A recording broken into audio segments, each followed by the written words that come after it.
parti pour la première course de la journée. 7 patineurs remplissent pour cette première de 3 vagues de demi-finale. Un avancement de 2 plus 1. Alors seulement le premier et le deuxième sont assurés de passer à la finale A plus tard cet après-midi. Nous avons portant le numéro 13 des Dutch Lion Jens van Palt, wearing number 19 from the Latvian Golden Stars, Robert Kruzberg, wearing number 34 from the Kazakh Nomads, Adil Garyakmatov. He is the reigning world champion in this distance, representing the Chinese Longs Sun Long, wearing number 22. Two-time Crystal Globe winner, first overall last year, representing the Korean White Tigers, Pak Ji-won. Wearing number 11, representing the Italian Gladiators, Pietro Sigan. Et il a fini premier au monde aux 1500 mètres l'année passée, le Canadien volant William Dachinou. Dachinou finalement en 4e position dans cette course. Un peu de mouvement à l'extérieur pour les Rossers pour prendre la 3e position. Derrière Adel Garyakmatov. Ji-won de la Corée en tête, suivi de Garyakmatov, Dachinou en 3e. Jens van Palt on high inside, Dachinou moving into 2nd. 4 laps to go, there you go! Dachinou by the outside. Only the first and second place skaters are guaranteed to move on to the A final.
QB 都没进啊！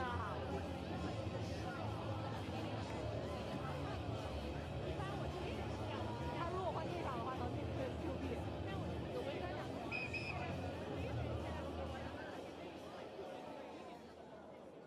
今年只有2套衣服可以穿。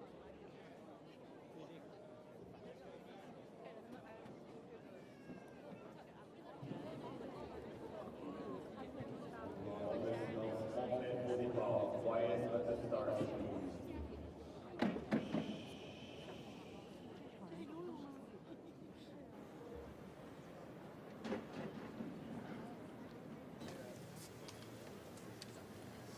Go, listen.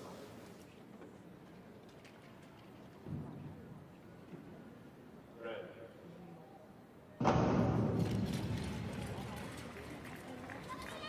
It Tesla off his first weekend by the demi-finale.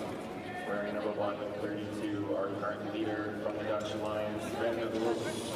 Wearing number 36 from the Australian Racing Blues, Brendan Corey.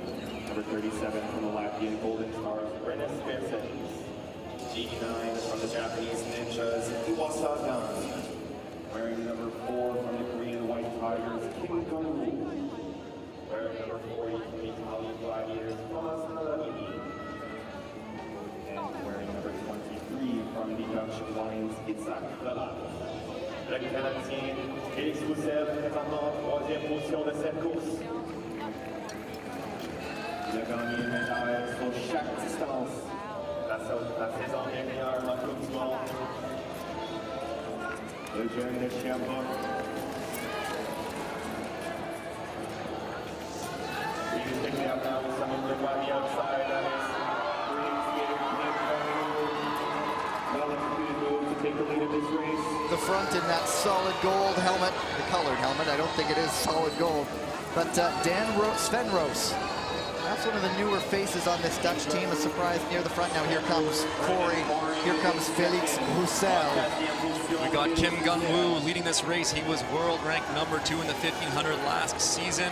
He's controlling it from the lead, and you really want to find yourself in those top 3 to 4 positions with about 4 laps to go. That's going to give you the best shot. Oh, Roussel with Corey. And it took out Brendan Corey. That's blowing up the pack a little bit. When you have an incident like that, it really spreads people out, opens up opportunities for others to pass. Natalini's looking to wind up on the outside, trying to move into second, but we're seeing some fatigue. He's raced a lot this morning already. Natalini in third.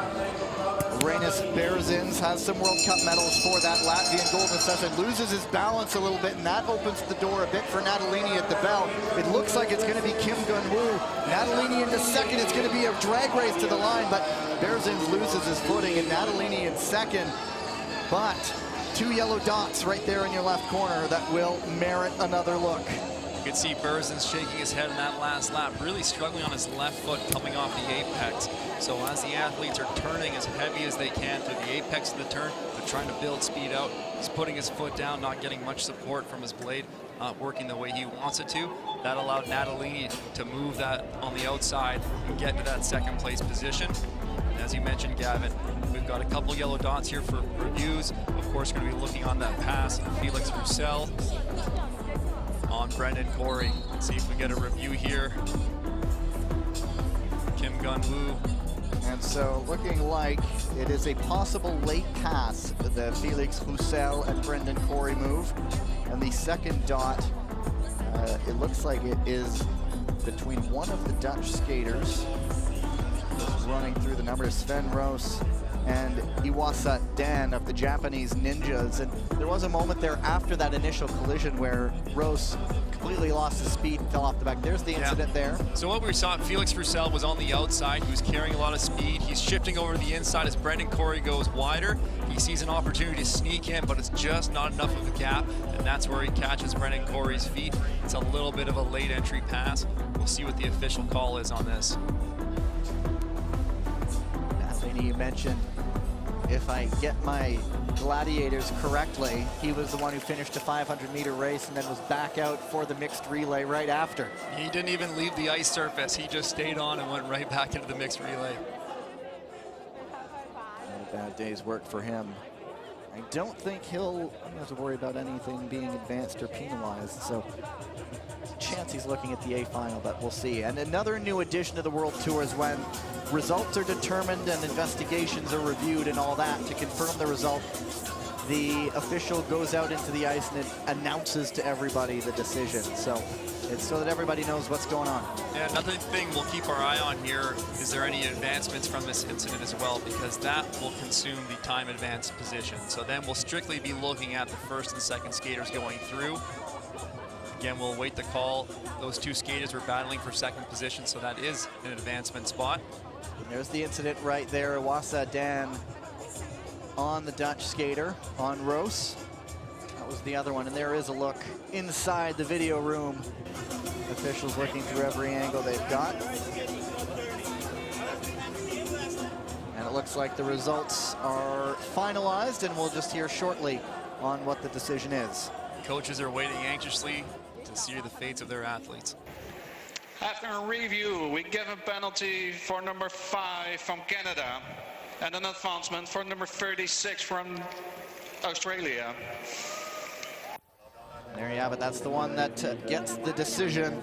Félix Roussel penalized. Brendan Corey advanced to the A final, and so Kim Gun-woo, Thomas Nadaleading going into the A final, and that just throws out the fastest third place skater with the advancement. And so this final heat of the semifinal, it's really just top 2 finishers now.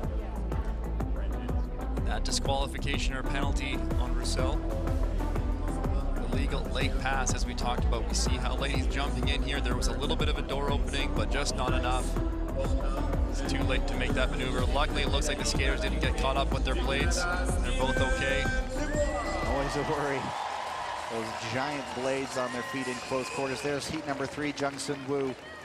The White Tigers, Lucas Speckenhauser, Lee Wen-Long, Stan de Smet. First look at a Belgian Ice Bear. Stephen Dubois, Niall Tracy of the British Royals, Clayton de Clement of the USA Eagles, and Zdeněk Sejpal of the Czech Ice Spiders.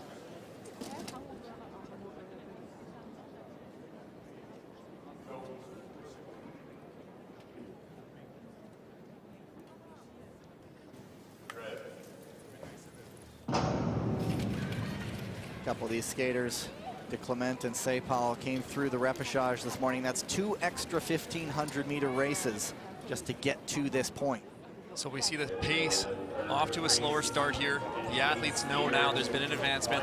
Time is irrelevant now. We're racing strictly for first and second. Stan de Smet, the Belgian skater on the front, trains here in Montreal. This is his preferred event, the 1500. Now at the front, Jung-Sun Woo. What I like to see when the pace is a little bit slower like this is for an athlete to take advantage of the slow pace, to take their chance and get to the front before it picks up. Let's keep an eye out for somebody trying to make a move here while the pace is still a little bit slower.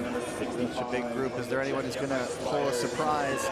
Looking perhaps at Niall Tracy coming up the outside all the way to the front. The British Royal taking the lead. Niall Tracy doing just that. Oh, and there's a collision down, sort of out of nowhere. Speckenhauser is out. He's up on his feet, but that all but eliminates him. That will be reviewed.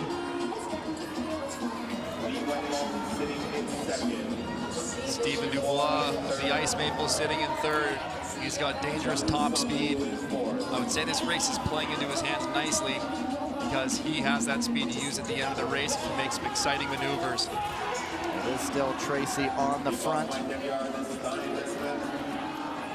That moves, that's Speckenhauser. He's a bronze medalist from the 1,000 meters at the last World Championships.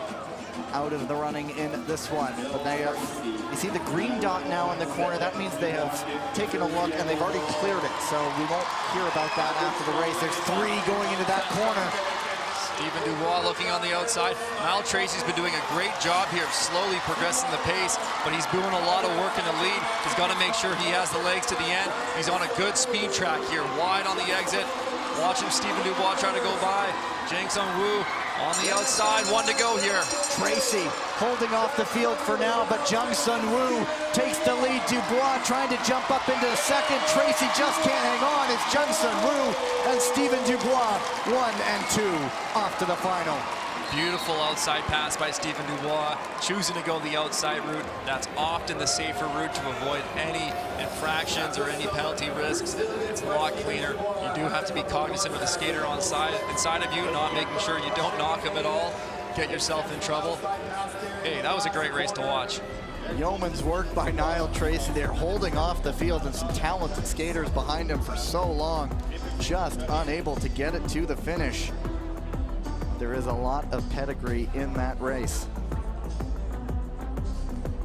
So with the top 2 skaters progressing from each of these 3 semifinals to the final, plus the advancement, we'll see 7 skaters in the A final, and then we'll have our B final as well. Let's look at the incident there. That one was cleared, so didn't need any discipline. And then knocking at the door, Tracy fending them off left and right. This 1500 really becomes the most tactical and strategic race as it's the longest race. The most things can unfold. It's more unpredictable on what the pace might be throughout the race. So the athletes have to be able to adapt to what happens in front of them. You can come in with a race plan, but you might be 2 laps in the race and find out it's going completely different than you might have planned in your mind. So you have to have all the tools in your toolbox to make the moves necessary to get to the front. Confirmation, Jung and Dubois going to the A final. Now Tracy Standesmet to the B final. That's the end for now. We'll see them in just a moment for the finals. And the first time in this afternoon session, we will see the women, the 1,000-meter quarterfinals. And there are 4 heats. There's a look at who is moving on to the A final. As Tyler mentioned, all the qualifiers finished top 2, and Brendan Corey, thanks to his advancement. That looks like that will be a fun one in just a little bit. 2 Ice Maples, 2 White Tigers. That's going to be a whole lot of fun. Here we go with the women's quarterfinals. 4 heats, first and second from each heat, and a maximum of 2 fastest third-place skaters will qualify for the semis. Right now, we're just waiting for a bit of an ice repair just to make sure that the ice surface is clean, safe, clear of anything that could disrupt the race for the next ones up. And there's the start list. Sandra Velzeboer of the Dutch Lions, Choi Min Jong of the Korean White Tigers, Florence Brunel, the first Canadian women ice maple you'll see today. Chiara Betti of the Italian Gladiators, there she is. And then Zofia Konya, a first look at the Hungarian Falcons, emblematic of the Tyrol, a mythical bird of prey that represents the Hungarian people. Looks like the ice is back up to standard. They brought out the standard short track patch kit, the bucket, the snow, the fire extinguisher, and the squeegee.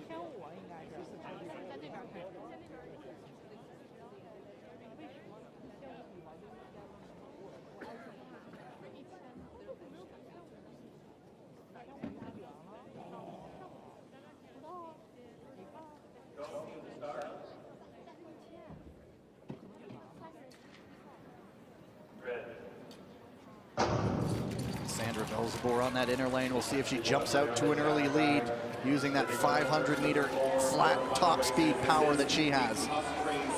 Yeah, still a 1,000-meter being 9 laps. You can't exhaust yourself too early as a sprinter, but this race is going to be quick. These women are already pushing the pace. It is Choi Min Jong on the front ahead of Florence Brunel. A lot of talent behind them. Here comes Sandra Velzeboer. We've spoken about it a bit here, that face shield that she has, certainly a safety component as well, but might there be maybe some aerodynamics involved as she makes the move into second? We know the Dutch like to use the wind tunnel testing. Perhaps there's been something done there to see if it's a little more aerodynamic, a bit of an aero helmet design, but of course, a great safety feature for this skater. I really like the way Florence Brunel has been skating here.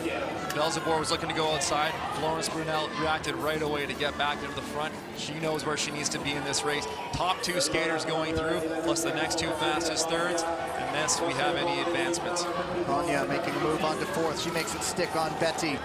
Velzeboer takes a look on Brunel and makes it stick for the lead. Now here comes Choi going around the outside, going into second, trying to make a move on the lead at the bell. It's Velzeboer, now it's Choi ahead of Sandra Velzeboer. Brunel with some work to do, and it's going to be Choi Min Jong going away. Sandra Velzeboer taking second in this quarterfinal, and Florence Brunel will now have to watch and wait and see if her time of 1:28.27 is good enough to move her on. Yeah, Choi Min Jong, she started this race towards the front.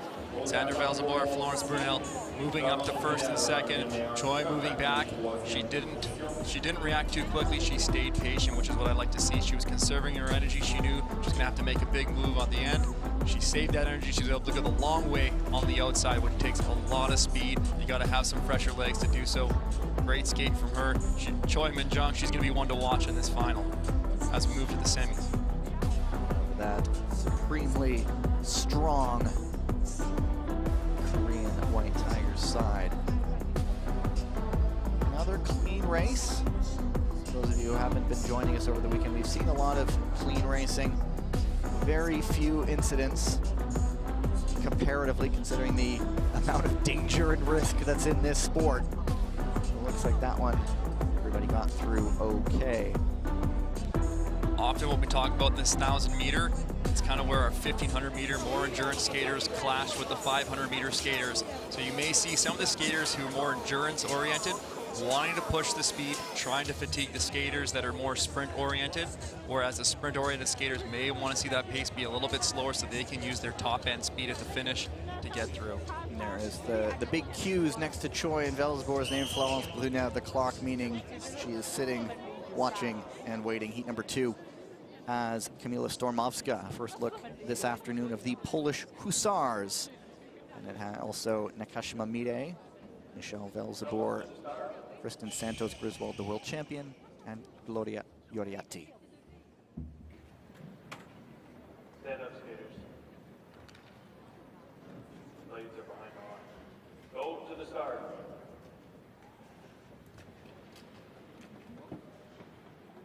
Red. Another really strong field for a quarterfinal, and Michelle Velzebor often replicates what her older sister has done, jumping off to the lead as fast as she can, but this time it's Kamila Stormowska in front.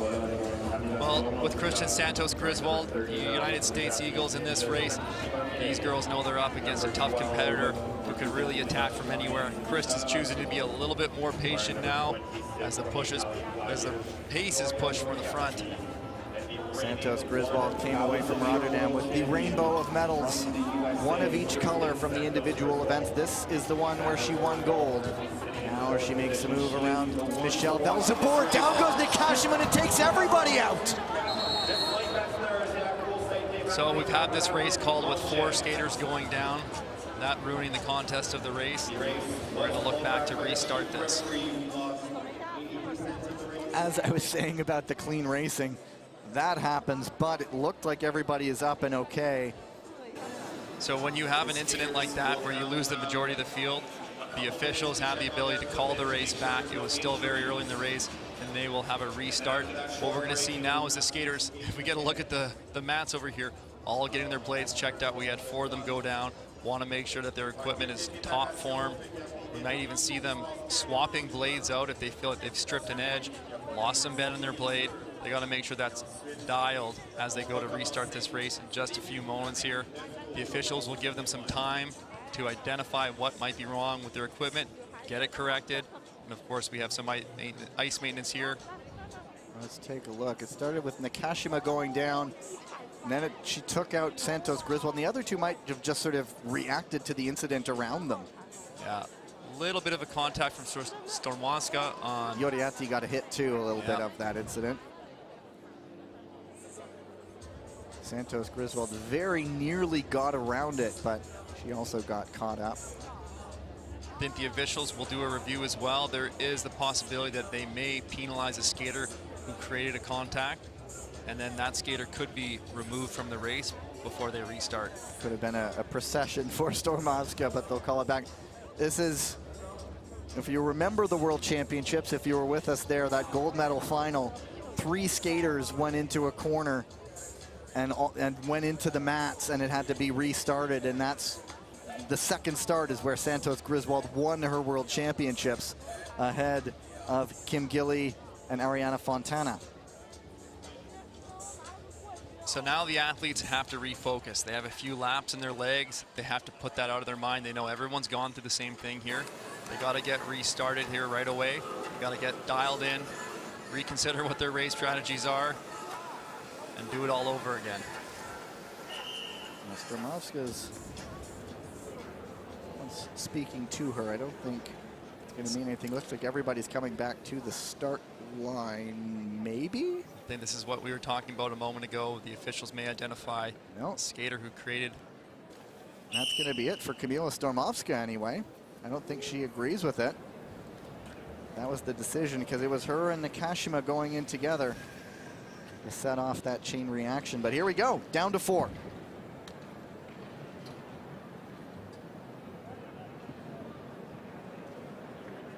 Go to the start. Ready. 9 laps all over again. When we see these restarts, typically the pace doesn't get too aggressive right away. The athlete's a little bit fatigued, having just put some laps in their legs. Nakashima, though, going right back to the front. She has her plan in mind that she wants to be up near the front. She wants to control this race, give herself the best opportunity of qualifying. Michelle Velzeboer would maybe perhaps be a 500-meter specialist, so she might feel the legs, but young skater might also just sort of rebound quickly. Yoriati in the back now. She's been one to watch this weekend. Looks like she's in top form this year. There is a move by Michelle Velzeboer getting ahead of Nakashima. It's a bit of a door open for the second spot. See if Kristen Griswold goes for that. 4 to go. It is still Velzeboer. Yoriati now up into third, the Italian gladiator.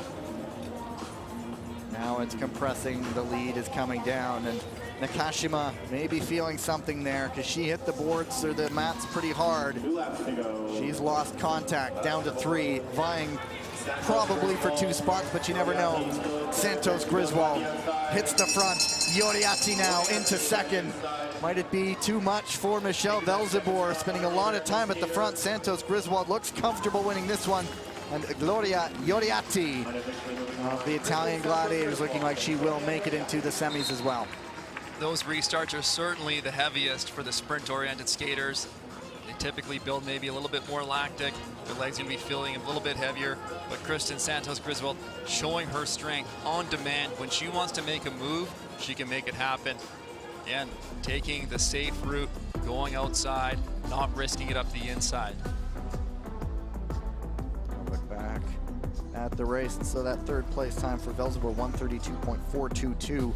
It is one of the 2 fastest third place times right now. However, the other one is 128.25, and so if it does come down to time, that'll be the first one to go. And we'll get an announcement coming up here, likely from that Stormovska incident. Pardon me.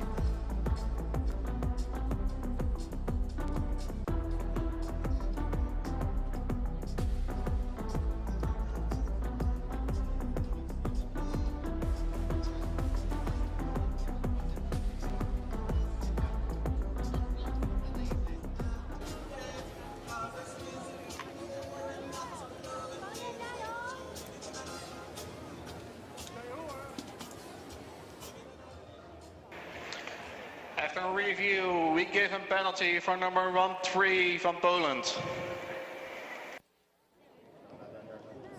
There you have it. Just confirming what we already knew, that Kamila Stormovska was penalized. We'll see a review of it too. There's the results board. Santos Griswold and Yoriati both qualifying. They stopped that race because more than 50% of the field went down. And they're saying it's a possible click of the blade. Here it is, the lane change. Outside to in is the ruling on Stormovska. Right.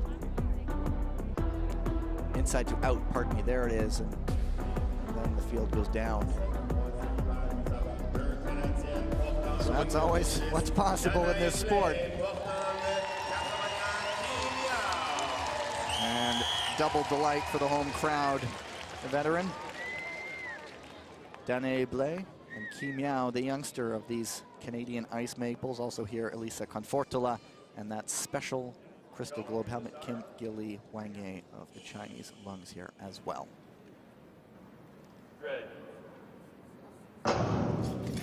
Still no advancements yet, so the skaters know that third place qualifying time spots are still available. When you have Kim Gilly in your race, you know you're up for a challenge. It may be difficult to get first and second here, so that time is always an option. She likes to do leading from the front. Here comes Wang Ye. Another skater with a lot of international experience coming up. It's Danae Blais hitting the front now. They're squeezing out Kim a little bit, but as we know, she can turn it on at a moment's notice, and any opening she can exploit. Kim can she can often relax in the back. She can be very confident in her ability to pass, so sometimes we'll see her choose that strategy of being further to the back and then making her moves throughout the race. Calmly getting around 2 skaters and positioning herself into third, plotting her next assault on the front. Kim Gilly, Danae Blais still in front. Elisa Confortola, another Italian gladiator. Obviously, they're getting ready. Maybe, what is it, a year and a half now. Milan Cortina, the short track team, prepping to be up there. Danae Blais progressing the speed here. We saw her in the previous quarter getting 2 crossovers in, trying to increase that pace, make it difficult for the competitors following her, but she's doing a lot of work up front, and she's doing a great job of it. Kim Gilly moving up to second on the inside. Kim exploiting the opening. Blais still in front. Let's see if Kim makes a push for the line. She kind of does, and it's very close. Danae Blais does it. Kim does get the reach. I thought she was looking a little casual, and Confortola did charge a little bit to try to get that second spot. Fantastic skate from Danae Blais.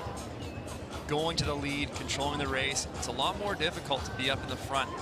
You're creating the draft for the skaters following. You're setting the track pattern. They're following you. They'll feel a little bit more relaxed, but putting yourself in a great position to finish first in that race to move on. Kim Gilly there, we saw her, you know what, not being too aggressive on needing to take the win. She knows second place will do it. Just working her way through the field, maybe conserving some energy for later today. Still a young skater, but with a wisdom on this ice beyond her years, really. Yeah, that shows a lot of confidence. So that is another race without anyone getting advanced. The 132.316 for Elisa Confortola is a little bit faster than Michelle Velzebor's 132.422, so there is a new skater in that second position for the third place times. So you're looking at race number 1, Florence Brunel's 128.250 in pole position, really, with one race still to come.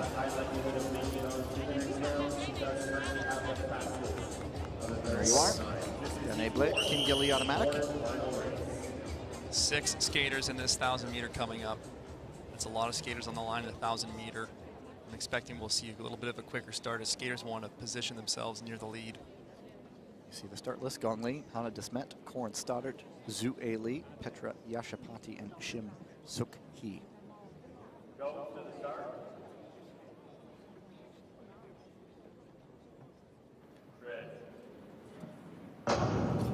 Hannah Desmet of the Belgian Ice Bears. At the front, we often see her comfortably behind skaters, unafraid to chase from behind. Maybe she's trying something new on her birthday today. I think Hannah Desmet's quite confident in her abilities right now.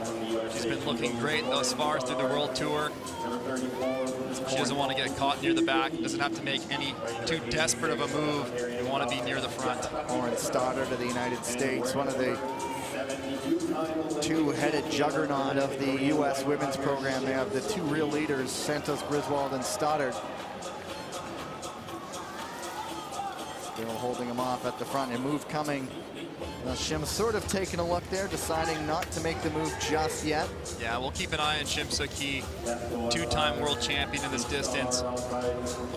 She can strike when she wants, really good on the outside pass, but if the pace gets too fast, it's going to be too difficult to make that move.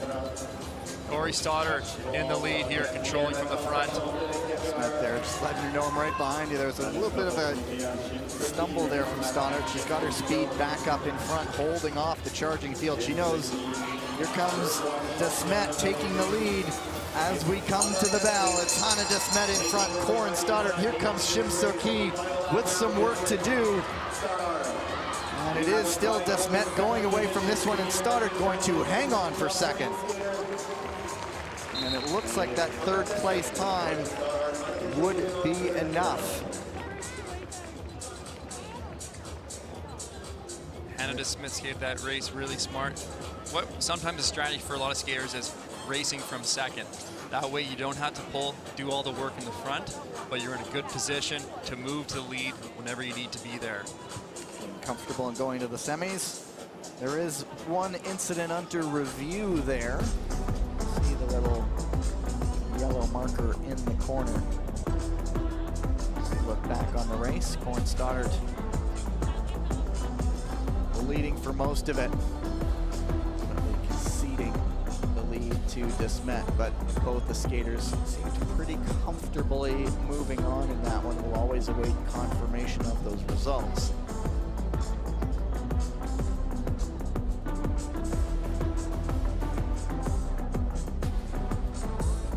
Second is being investigated as potentially Petra Yashapati on Zue Lee. So it doesn't affect the top two, so I doubt anything will be decided there.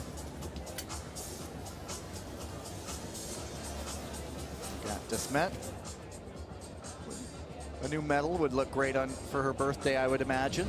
One step closer there. Desmet through to the semis. Corin Stoddard and Gong Li gets the Q next to her name. The other third place finisher going along will be Florence Brunel of the Canadian Ice Maples. And you take a look at the list of all of the skaters advancing to the semis that we will see in, let's say, about 45 minutes after the first ice flood of the day. Now we are into our first finals of the afternoon, the 1500 meters. First is the B final. I'll just run through quickly. Reynes Berzin, Ziwasa Dan, Itzhak Dalat, Jens Vanetwout, Pietro Siegel, Niall Tracy, and Stan Desmet. They'll be introduced one at a time. Take a listen.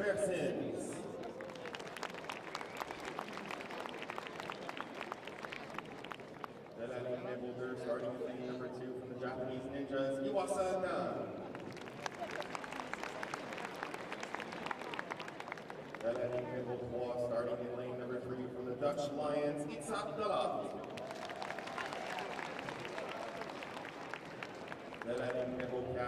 Starting in lane number 4, also representing the Dutch Lions, Jens Vanetwout. Starting in lane number 5 from the Italian Gladiators, Pietro Siegel. Starting in lane number 6 from the British Royals, Niall Tracy.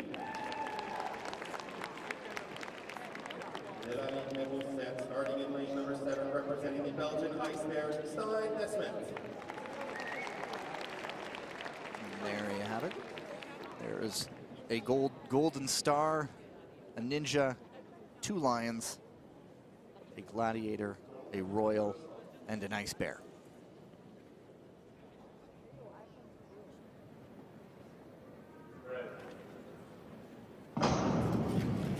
It's a packed line. Of course, nobody ideally would want to be in a B final, but what are they racing for here? Well, they're still racing for points. On the Crystal Globe, you're going to collect points throughout the entirety of the season. You can use your best 5 of 6 events to tally up your points. You'll have an individual distance ranking as well as an overall ranking. And this year, that will combine for a team ranking as well. So another great addition to the World Tour. And something else that's a little bit different with the World Tour is how quickly these finals are going after the semifinals. There's been no flood here. These skaters have used to getting a little bit more rest between races. I think this is why we're seeing this pace a little bit slower, because they haven't had a lot of recovery time. So this is going to favor those skaters that may be a little bit more endurance oriented, that are going to recover a little bit quicker. We'll see how this one plays now. Niall Tracy looking to move up to the front again. We've seen him doing that time and time again in the front, in the 1500, liking to get to the front. Be a good start for this British Royal side. Building a program in Nottingham, England. Jens Vanetwout from the Dutch line behind him now. There's some ruckus going on. Itzhak Dalat, the veteran. Reynes Berzins moving to the front, deciding to up the tempo. A veteran move by Itzhak Dalat there, using the slower pace to his advantage to get to the lead. Niall Tracy, though, wanting it right back. He's feeling confident in himself. Both of them battling at the front. It's sort of an oh yeah? Yeah situation as they take turns going back and forth. Niall Tracy's getting a nice wide track here. That allows you to carry your speed a little bit easier, less heavy on the legs. You've seen his ability holding off fast charging rivals. She's being challenged again. Here comes Pietro Siegel making a move on the front and is able to make it stick on the outside. There is an incident under review there. Coming up here, 2 laps to go. Pietro Siegel really pulling away from the field now. We're used to seeing him trying to chase him down and with a never say die attitude, but now it's Siegel on the front.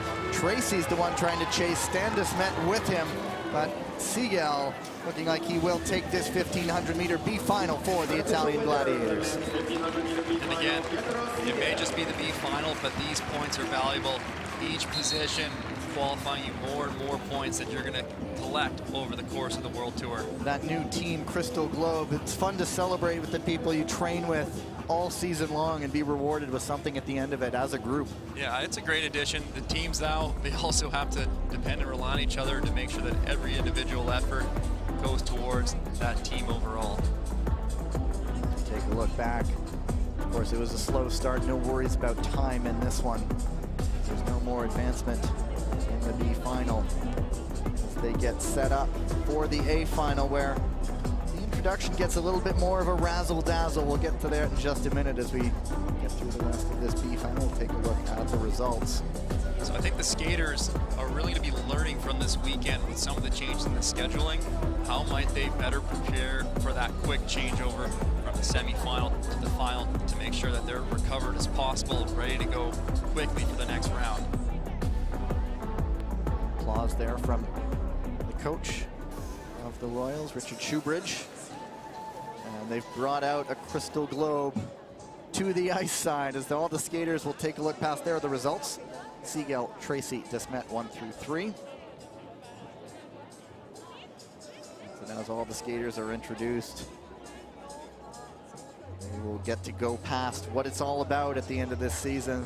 The season-long award, that Crystal Globe.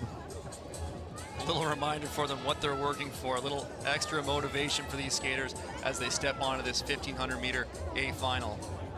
The 7 skaters. Curious to see how this is going to be introduced because it's brand new for this season. Usually the skaters are introduced one at a time coming onto the ice. And they're already all there. 3 Korean White Tigers in the final. 2 Canadian Ice Maples. Here we go. The lights are coming down. Let's have the introductions for the skaters.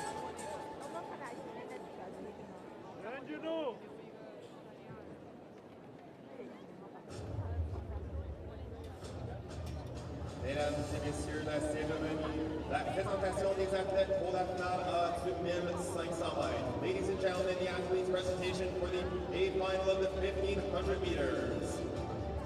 De la ligne numéro 1, starting in lane number 1, representing the Korean White Tigers, Kim Gun-woo.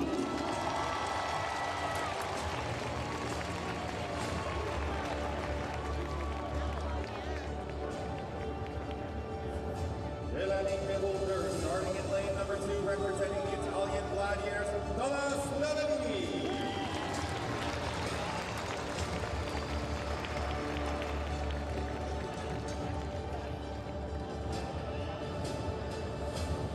Starting in lane number 3, de la ligne numéro 3, premier au monde, 1500 mètres, l'année passée, le Canadien William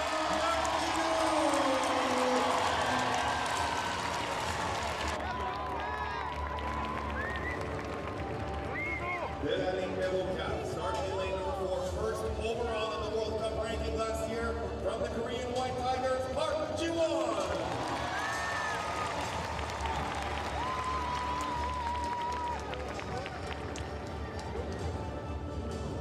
De la ligne numéro 5, starting in lane number 5, representing the Korean White Tigers, Jang Sung-woo.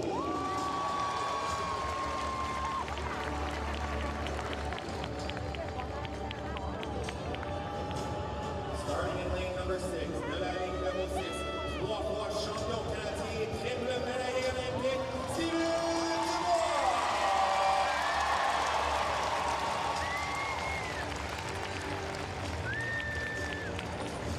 Et de la ligne numéro 7, starting in lane number 7, bronze medalist at the World Championships last year from the Australian Racing Rules, Brendan Corey.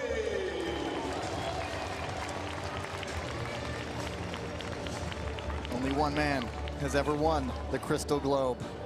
Park Ji-won. He's out there on the ice in that special Crystal Globe winning helmet. He has 2 teammates with him, the youth and the experience of the Canadian Ice Maples, and then perhaps the X Factors, Thomas Natalini, Brendan Corey. Buckle up. This one's going to be fun.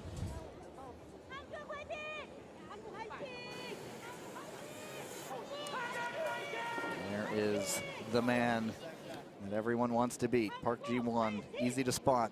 Number 1 in gold on that helmet.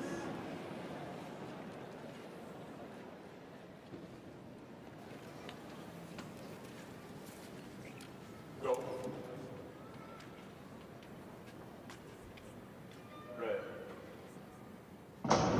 They've all been teased with the sight of that crystal globe. Park already has 2 of them, but the hunger is still there.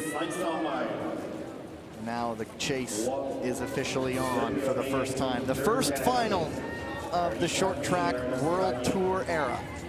It's been 7 months since the World Championships. There's been a big summer of training.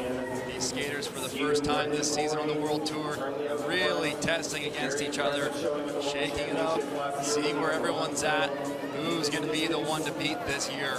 At the front right now, Kim Gun-woo. He had a 1,500-meter win in Beijing. He did pick up a win in Montreal last year in 1,000 meters. And it's Park Ji-won at the front. Watch for William Donjanu. If he crosses the line first, he has his celebration. The wings taking flight. Skaters here trying to conserve their energy. You see them skating a little bit higher, not wanting to stress the legs too much, but they can't be relaxed. Everything can change in a moment. One skater can attack in an instant. You've got to be on your toes. You've got to be listening. You've got to be watching, shoulder checking, being ready. Here's Donjanu to the lead. Donjanu to the lead, and Dubois biding his time for so long. Now up into the lead himself. And here comes Brendan Corey going to second. Brendan Corey saying, hey, I deserve to be here, guys. I'm taking this over. 6 laps to go. Brendan Corey on the front. A quick look through the legs to see what's behind him. Well, here comes Park sneaking through. What you want to watch is when you go to the lead, you don't want to get too much of a gap, because then if you relax and the other skaters pick it up to close that gap, they're going to come after you with more speed. Donjanu sneaking into second there. Very close quarters on that pass. Park Ji-won out in front. Another quick look through the legs. Donjanu skating very tactically here. He's creating some space between him and Park Ji-won to make this inside move. Donjanu with the move.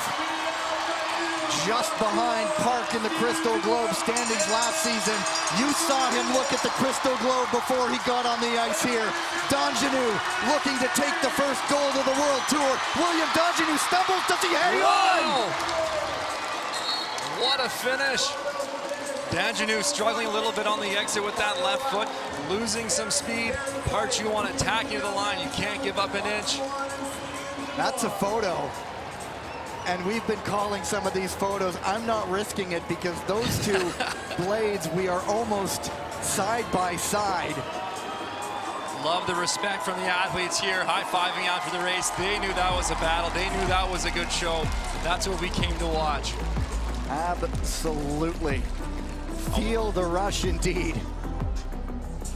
Let's just wait a few moments. We're going to get a replay of that Donjanu pass on Park Ji-won. You saw he allowed a little bit of a gap to open up, but you need to create that space so that you can accelerate, have more speed than the skater in front of you so that you can get by.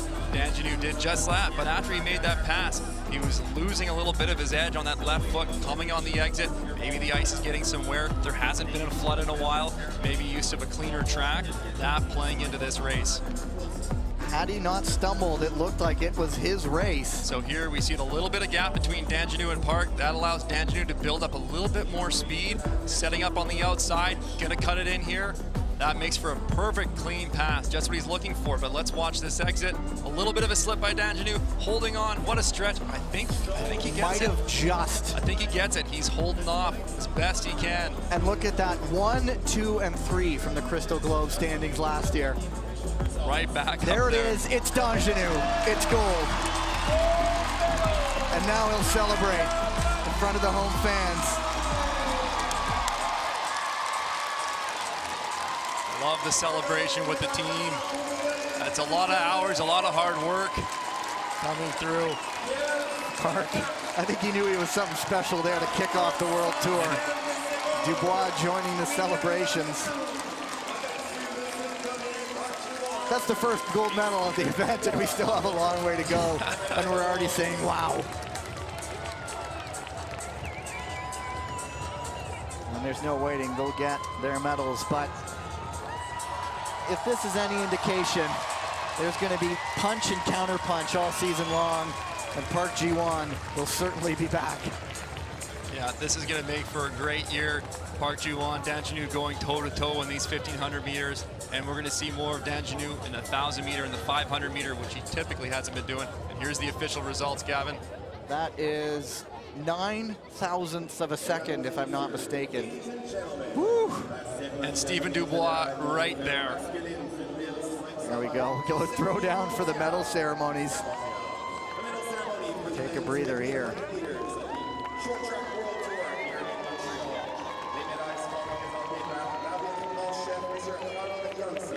The medals will be presented by the chief referee, Mr. Harold Janssen. En troisième position, gagnant de la médaille de bronze du Canada représentant les Ice Maples. In third place, winner of the bronze medal from Canada representing the Ice Maples, Stephen Dubois!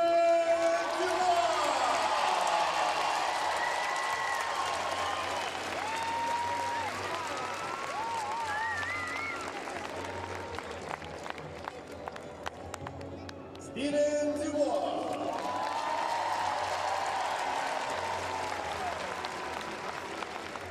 En deuxième position, gagnant de la médaille d'argent de la Corée du Sud, représentant les Korean White Tigers. In second place, winner of the silver medal from the Republic of Korea, representing the Korean White Tigers, Park Ji-won.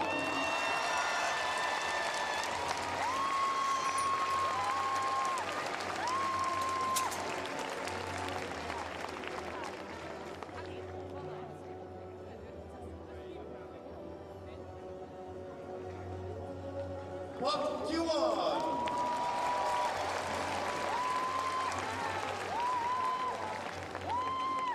Et maintenant, en première position et gagnant de la médaille d'or du Canada, représentant les Ice Maples.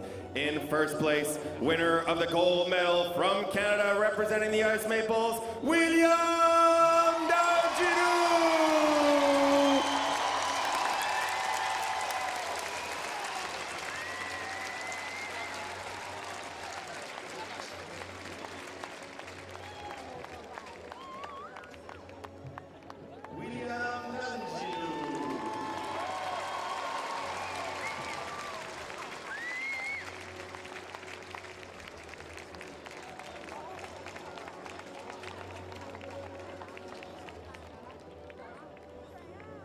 Tyler, how's that?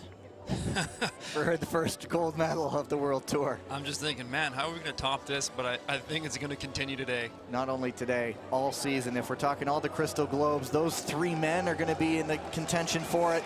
And then you look at the results, 4th and 5th Korean White Tigers. So game on between Canada and Korea right now. A look at the podium. The stage is being set for an exciting tour here. I think the bar is already pretty high, but these athletes have shown time and again that they're pretty good at raising that bar. And so we head into our first ice flood. We mentioned briefly about that special helmet for Park Ji-won as the Crystal Globe winner. There is a story behind that for both him and Kim Gil-lee. Special feature prepared on that as part of this break. So as the ice gets reflooded, get yourself a break, but also check out this little feature we've made on those Crystal Globe helmets.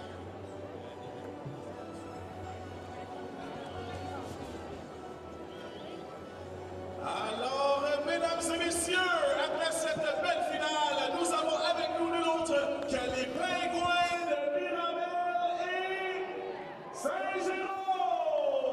Petit bruit qui va faire un tour de la piste. Et voilà, on va voir les amis. Oh là là, oui,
Merci mon ami, merci.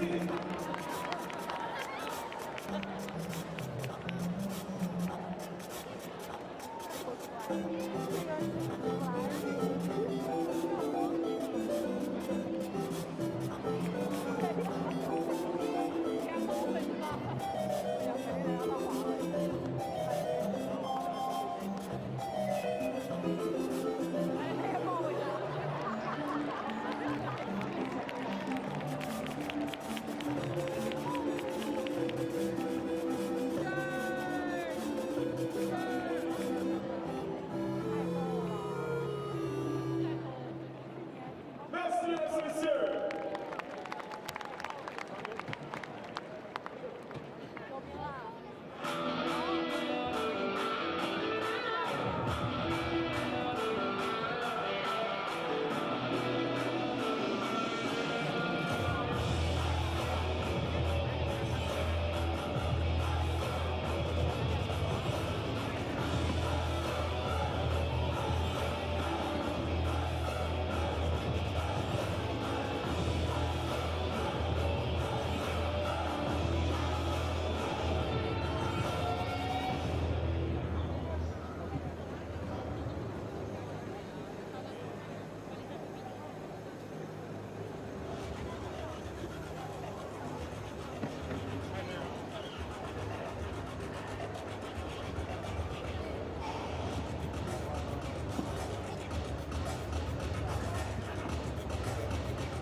Nous avons maintenant ici 10 minutes avant le début des courses encore. J'aimerais prendre l'opportunité de remercier nos partenaires et commanditaires. Grand merci à l'Union internationale de patinage. Patinage de vitesse Canada. Patinage de vitesse Québec. Le gouvernement du Canada. Le gouvernement du Québec. La ville de Montréal. Tourisme de Montréal. Dynamique. China National Sport Group. Navarre. Intact Assurance, Svans, IGA, Parc Olympique et l'Hôtel universel, l'aéroport international de Montréal et Martin. Un grand merci pour votre support. On se revoit dans 11 minutes à 14h43 pour la distance de 1000 mètres chez les femmes et de 500 mètres chez les hommes. So we will see you at 2:43 p.m. for the ladies 1,000 meters and the men's 500 meters.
feels like only yesterday we said goodbye to you from Rotterdam in the Netherlands. But here we are now, Montreal, Quebec. Gavin Day and Tyler Dara kicking off a new season of ISU short track speed skating, but it's a whole new era, Tyler, and a whole new attitude. So great to be here with the World Tour. So many great athletes competing from all different countries around the world.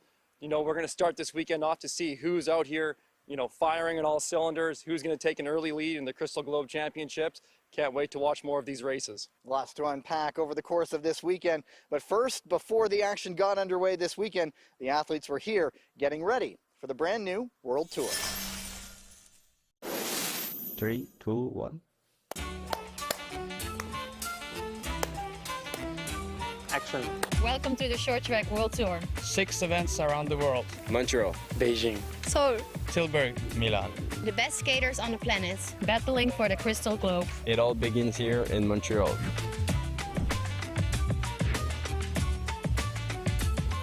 I'm very excited for the new season. It's always exciting to start the season and see everyone back. And it's nice to start it here, usually in Montreal. The atmosphere is there and a lot of things changed, so that's exciting. You have to wait and see what the rest is up to. But I feel good, so I'm confident that I can show some nice things.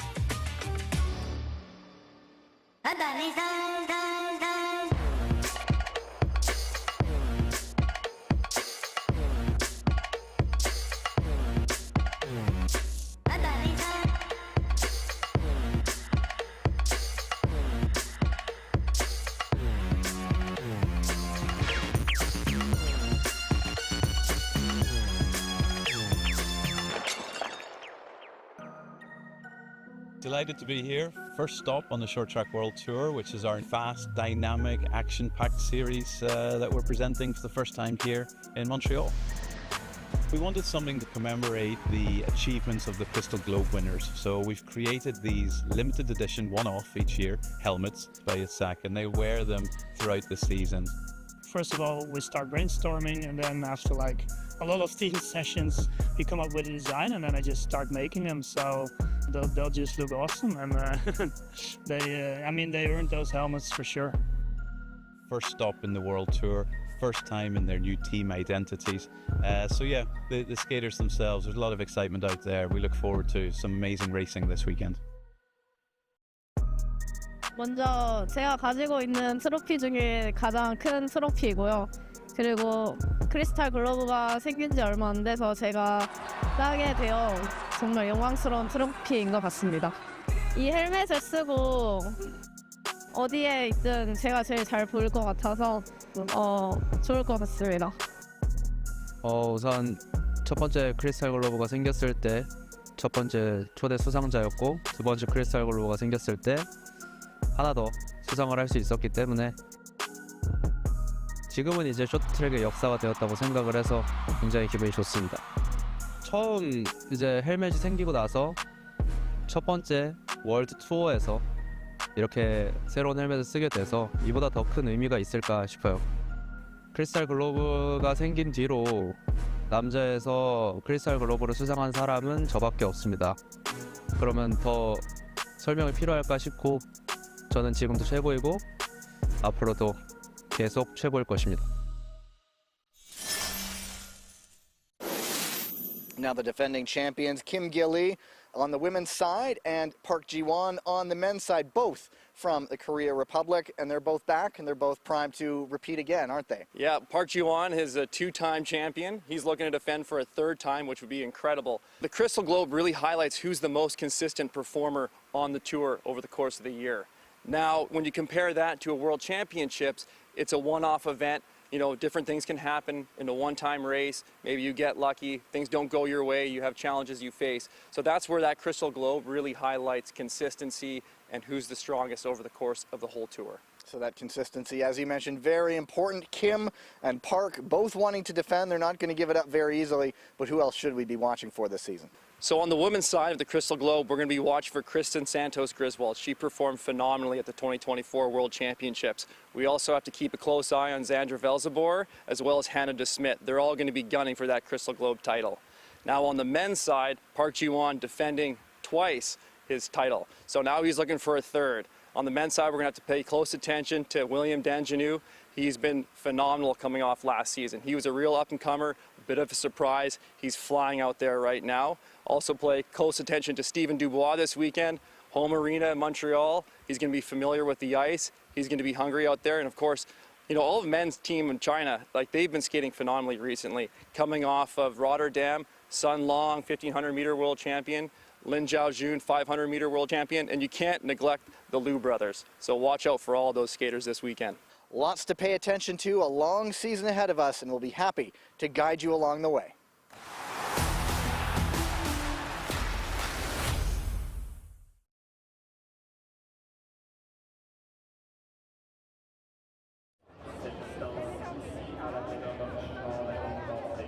So only a few moments away from the start of racing.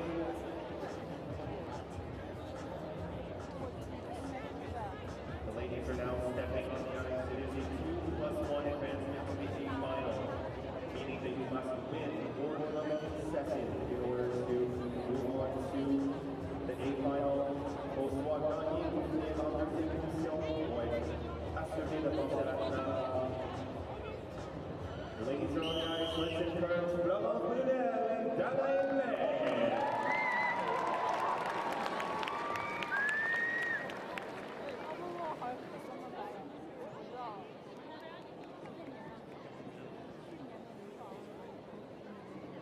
Prenez vos places rapidement et silence au départ, s'il vous plaît.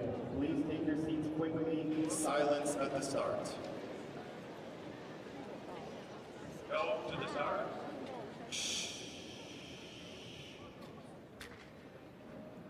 Red.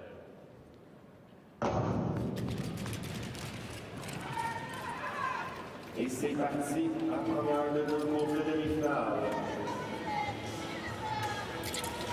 Joining John, la coréenne.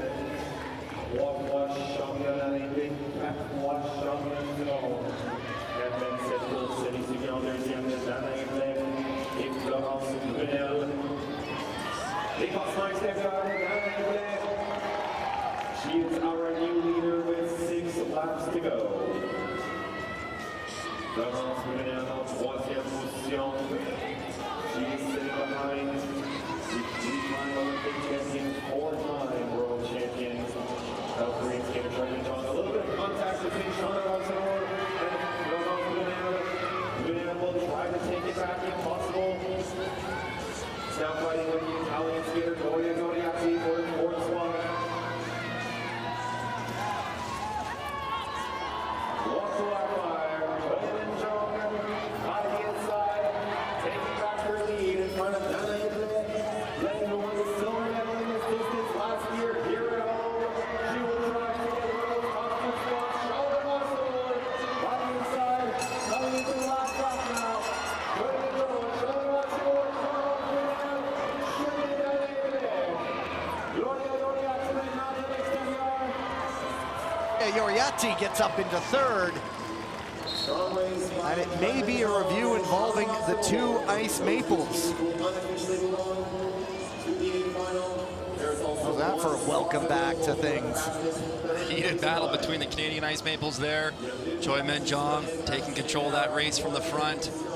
She's looking very strong this season. We're going to keep an eye on her. Sandra Velzabor with a nice move into second, claiming that second spot. We're looking at a 2+1 advancement. So that means the top 2 skaters plus the next fastest, unless we see any advancements. Yeah, it would be interesting, especially with only 2 heats in these semis. If the advancement's already gone by the wayside after the first one, how that second race will go. But we'll see how this review gets handled.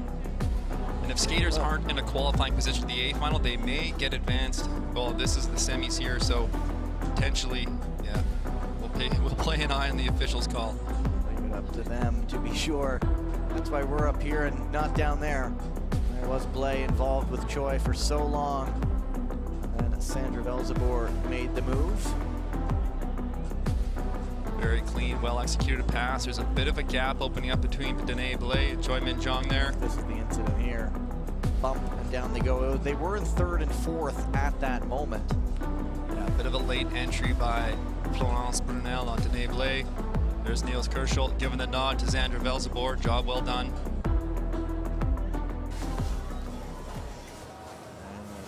just moved over to the other video board. The investigation is lane change in the straight, inside 2 out. And when they go over to the second video board, that means they're usually punching in the results, and an announcement is coming. We'll see if they announce it. If not, we shall see what we have. Here's the announcement coming up in just a second.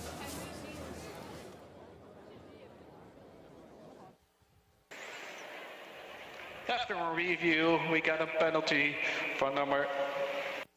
Correction. Yes. After a review, we gave a penalty for number 27 from Canada. We got an advancement for number 10 to the B final, also from Canada. There you have it. So Danae Blais was moving into the B final. Florence Brunel is penalized, and so it's really the top 2 did finish, and Gloria Ioriatti has that 3rd place time still available to advance to the A final. So that's where Danae Blais was sitting in 3rd. Florence Brunel with the penalty on the lane change, inside to out on the straightaway. That would be advancing Danae Blais here. There it is, Another inside review. 2 out. So we see her inside that blue line on the straightaway, cutting back out to make the turn, making contact on Danae Blais. So that heat had 2 Ice Maples. This second semifinal has 2 USA Eagles. The 2 powerhouses, Corin Stoddart, Kristen Santos Griswold. Also here, Hannah Desmet, Gong Li, and Kim Gilly. This could also be a final.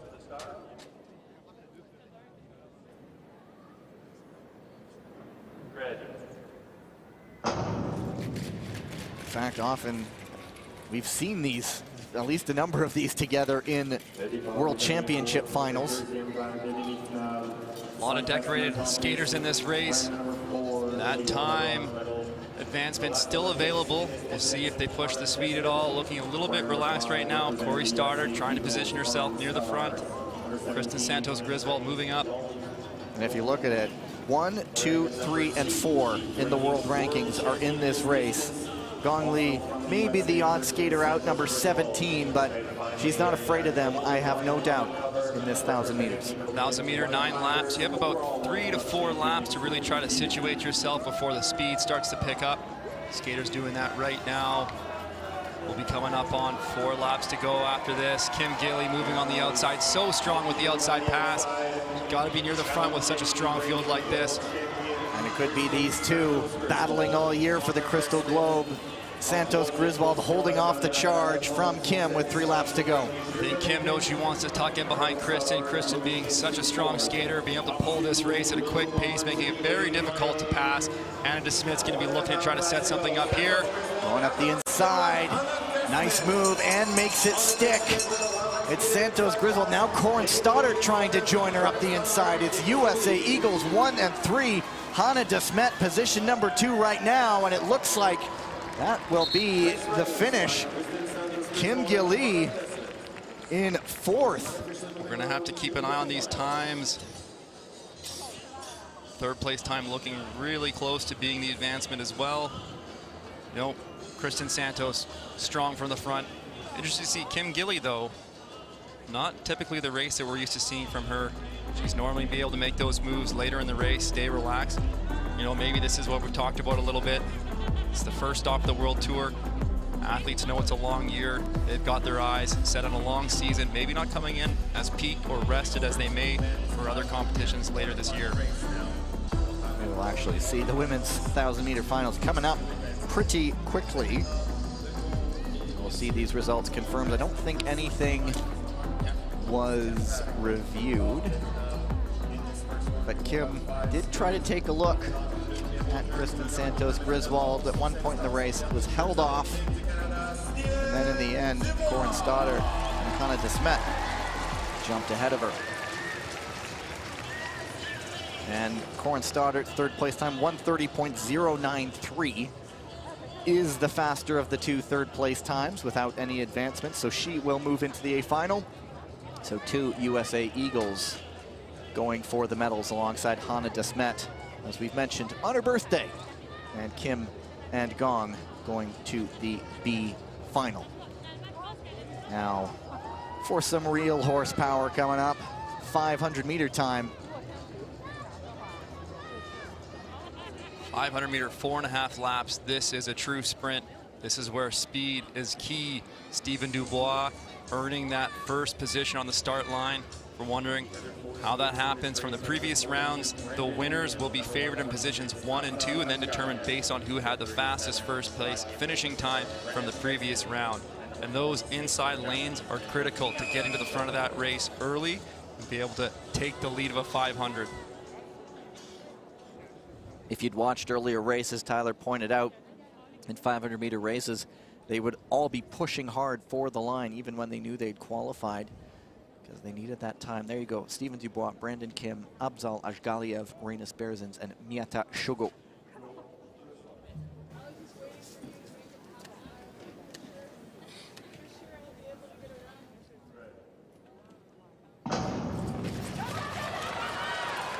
And it's Dubois into the corner first. Everybody gets around safely. No restart needed here. Nice start by Brandon Kim, the American, trying to make a move now on the inside on Dubois, and he makes it stick, if I'm not mistaken. Back comes Dubois, side by side. Stephen Dubois was skating a wider speed track there, but you got to watch when you go wide like that, you're opening the door. So you want to have a nice speed track wide, but there's opening an opportunity for a following skater to try to pass, but Dubois has held that lead. Here comes Miata as well. It's Dubois holding off Brandon Kim, who might just be happy settling for second here. It is Dubois and Kim, and then Miata Shogo. The first and second place skaters from each race, and up to the 2 fastest third place skaters qualify. So for a youngster like Kim, he'll be certainly happy to get into a semi-final. Great skate by Kim there, even challenging Stephen Dubois, keeping it clean between those 2 skaters as they battle in the turns. They're nice, tight together, but not making too much contact. They're able to stay on their feet, keep attacking the race. Certainly going toe-to-toe against a skater of Stephen Dubois' caliber. We see Dubois here, watch, he's gonna go quite wide on the exit of this corner, opening the door a little bit for Brandon Kim there. Dubois does a good job keeping his feet moving, keeping the speed going. He's not gonna give that spot up easily. These American Eagles are really coming on right now. This younger team performing really well on this World Tour. And Dubois made to sweat a little bit for that one, but he's already got 1 medal today. He is into another semi-final. This one is going to be interesting. Heat number 2, 2 Ice Maples, 2 White Tigers, and Liu Shaolin himself. Quite a powerful skater, if I might say so. Absolutely. This is another one where we got Park Ji-won, William Danjanu going toe-to-toe again. They just did so in the 1500 meter. Quick turnaround, shift gears, 500 meter, all-out speed. There you have the starting lineup, the start list. Jordan Pierre-Gilles, really the 500 meter specialist in this race. Danjanu, we do know, is maybe more of a distance specialist, but as we'll discuss, the Crystal Globe, really, you have to do all the events this year.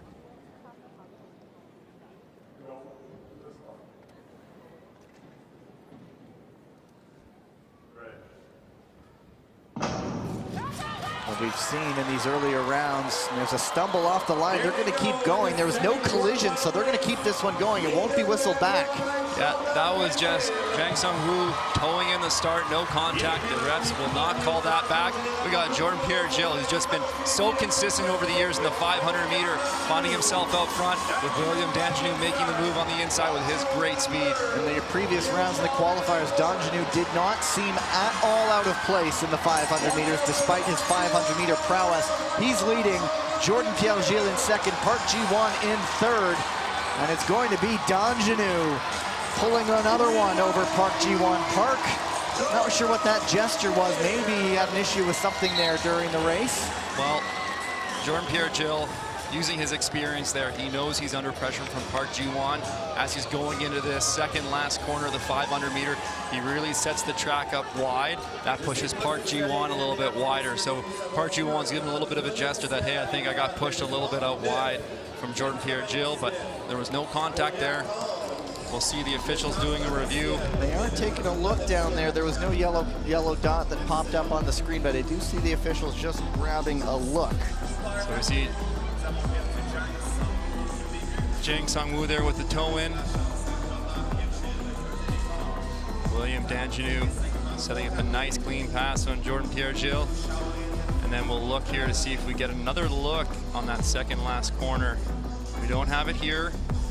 We see Park Ji-won giving the hand gesture where he's feeling he's being pushed out a little bit on the track. It's a little bit of the tactics of this racing, right? It's a great way to defend, try to make your competitor skate a longer distance. And from the results have made official, the Ice Maples 1-2. Park Ji-won in third. Yeah, smart racing by Jordan Pierre-Gilles there. That third place time, 40.663. That is faster than Miyata's time, so it does, if it does come down to the fastest third place skaters, he is the faster right now. 39.9 by William Danjanu here in Montreal. That is blistering quick. If you see any times under that 40-second marker, that's just incredibly impressive. Third heat coming up, Jens van het Wout of the Dutch Lions, Andrew Heo, another of the USA Eagles, Stan de Smet, and then a pair of gladiators, Pietro Siegel and Thomas Natalini. So again, clean racing so far, no advancements taking away those third place options just yet.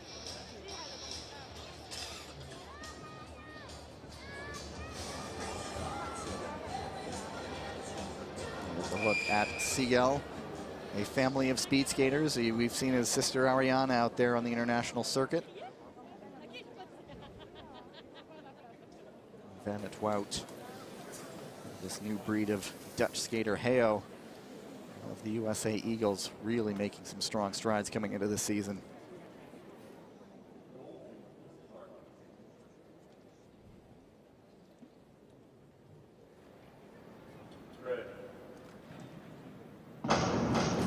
There is a false start, and it's not two chances. You do not get any more chances, and that means we might be reduced by one skater here. Stand by.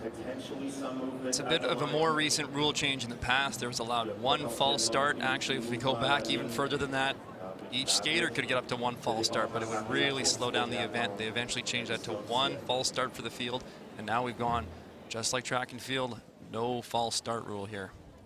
Is no tomorrow. And it is Natalini. Shame for him. He's had a long and successful day so far, but he's being sent off. There you see it, false start. He's penalized for that. We're down to 4. I think you mentioned it already, Gavin. 2+2 advancement here. Got to be top 2. Looking for the 2 fastest third place finishing times. But we'll watch for advancements.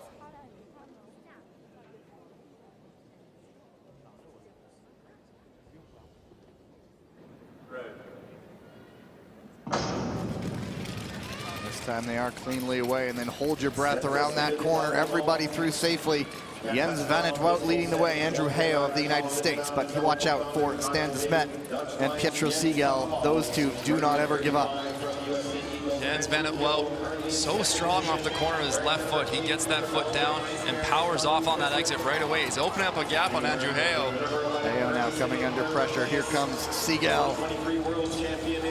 Jens van het Wout has to make sure he doesn't get tight on his track. He's got good speed. He's got to keep carrying. You've got to make sure you don't get tight on the exit of the entry. A little bit tight there. Loses some speed. That's allowing the pack to catch up. Going to be for a tight finish. Van het Wout looks like it. Heo going through. And Siegel, 40.17. That would be, I believe, the new fastest third place time. And with one heat to go, may be enough to move him on, but we'll wait for everything to be finalized. Jens van het Wout giving the thumbs up. That was a great skate by him.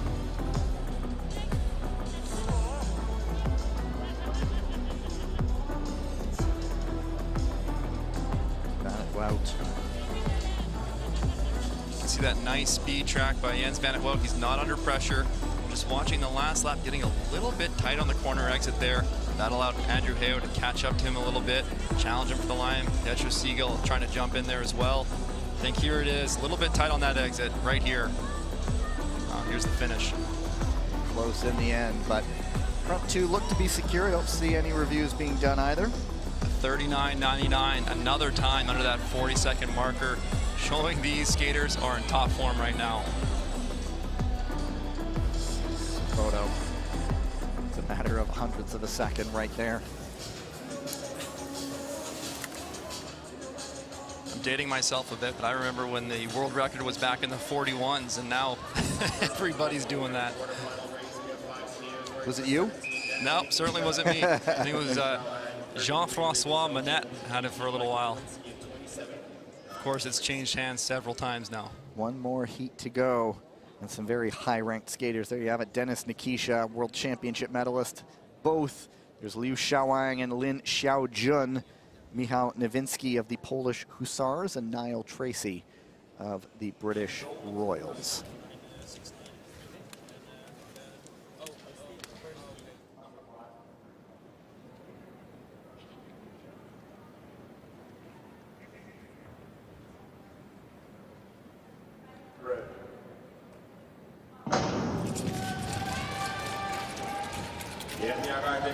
Everybody through. Nikisha, certainly the one to watch here. First through the corner. And this is him in his element. Down goes Nowinski.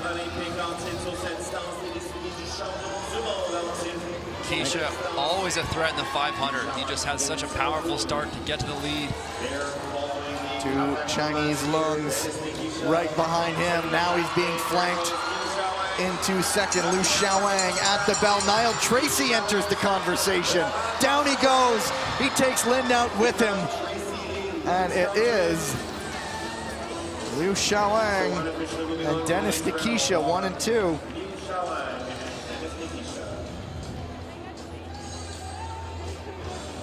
So that one is getting reviewed. Michał Nowinski was sort of shrugging at officials. I think he wanted something, but that wasn't forthcoming. But the review coming is between the collision between the Royal and the Lung. Lin Xiaojun, the reigning 500-meter world champion, going up against Tracy there. He's a dangerous passer, usually in a good way, not the contact that we're looking to see. See if we get a replay on this coming up. Looks like Nowinski going down, kind of on his own accord. I didn't see much contact here. It's Liu Xiaowang battling to the front. Tracy and Lin Xiaojun going outside. It's that tight entry again. When we see those two skaters so tight on the entry, both making a move at the same time on Denis Nikisha. So there is, as if you haven't watched us this weekend, there is such a thing as shared responsibility where no penalty is given to sort of say, well, you both did something, and so we'll just keep the results as they are. So we'll wait with the officials rule and look behind the scenes there at Liu Xiaolin. Just for reference, Xiaowang, pardon me. The 500-meter world record, 39.50, set by Wu Dajing. So when we're seeing times getting under that 40-second barrier, they're right up there with some of the fastest times we've seen. And this is not considered among the fastest ice, as we're not at altitude. No, that's right, but this ice surface is certainly holding up and showing what it's capable of with these times. Also, of course, the skater is just getting faster and faster every year. We'll get the results of this review in a moment. They're punching things in, dotting their I's, crossing their T's, signing in triplicate.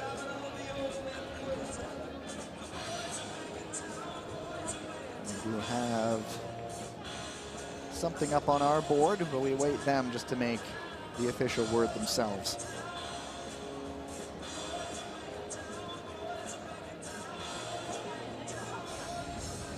So they're investigating both the skaters in that, but here we go.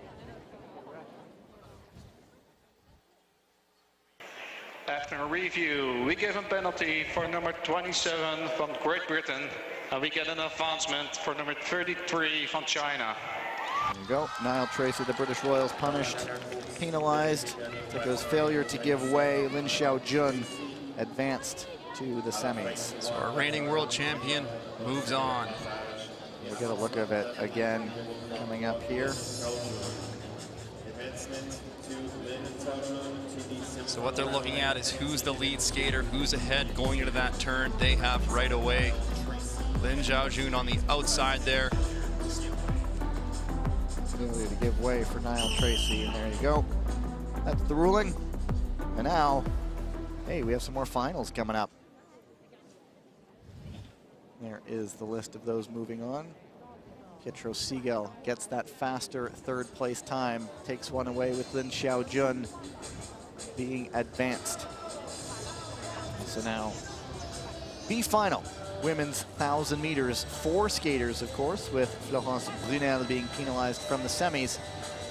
In a moment, we will send things down to the ice level for their introductions. The men are starting in lane number 1 from the Korean White Tigers, Kim Gilly. De la ligne numéro 2 starting in lane number 2, representing the Italian Gladiators, Gloria Ioriatti. De la ligne numéro 3 starting in lane number 3 from the Chinese Longs, Gong Li. And starting in lane number 4, de la ligne numéro 4 du Canada, Danae Blais. Pretty solid B final. Crystal Globe winner, Gloria Ioriatti, Gong Li, and Danae Blais. Time to pile on some points. They're racing for their team in these B finals, racking up every single point possible. When we look back at the end of the season, we look back at which race might they have garnered a few more. So there's always something to race for here. Ioriatti getting to the front. Slower pace to start. Skaters looking to situate themselves. Kim Gilly going to the front. Danae Blais making a quick move here. She's been liking to go to the front throughout this weekend. Doing so again.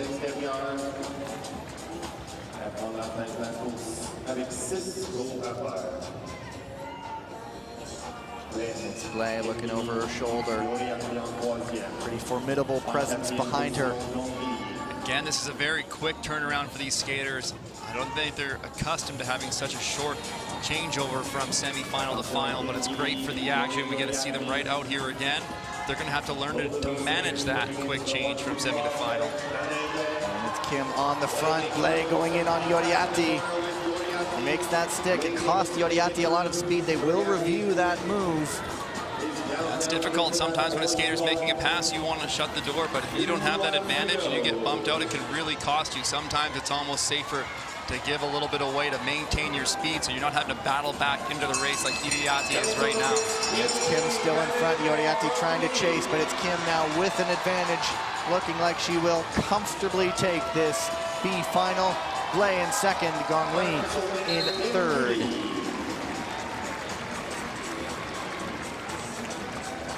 Looks like we'll be having a review of that inside pass by Danae Blais.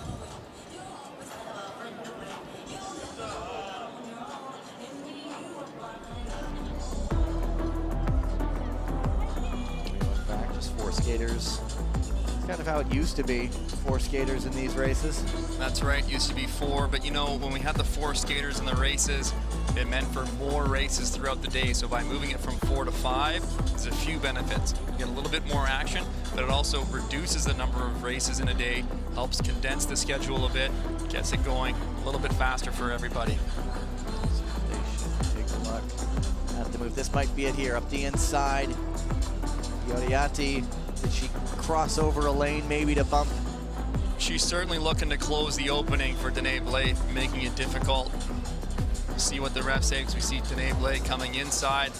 Again, there's this blue line down the straightaway. That's a great reference point for the officials to look at the pattern of the athletes. Are they changing lanes? Looks like they just kept the results as is, as Blais finished second in the race, Ioriatti in fourth. So again, in that circumstance, Ioriatti maybe would have been beneficial to say, hey, all right, you have that spot. I'm going to keep my speed going on the outside, give a little room, get some crossovers wide on the exit, try to take it back. And now the lights go down. Time to introduce the A final. Athletes presentation for the women's 1,000 meter A final. De la ligne numéro R, starting in lane number 1, the reigning 1,000 meter world champion from the USA, Kristen Santos Griswold.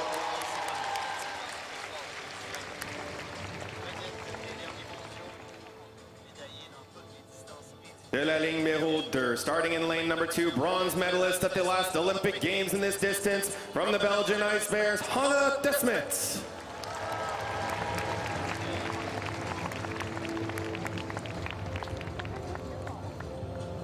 De la ligne numéro 3, starting in lane number 3, representing the U.S. Eagles, Corinne Stoddard.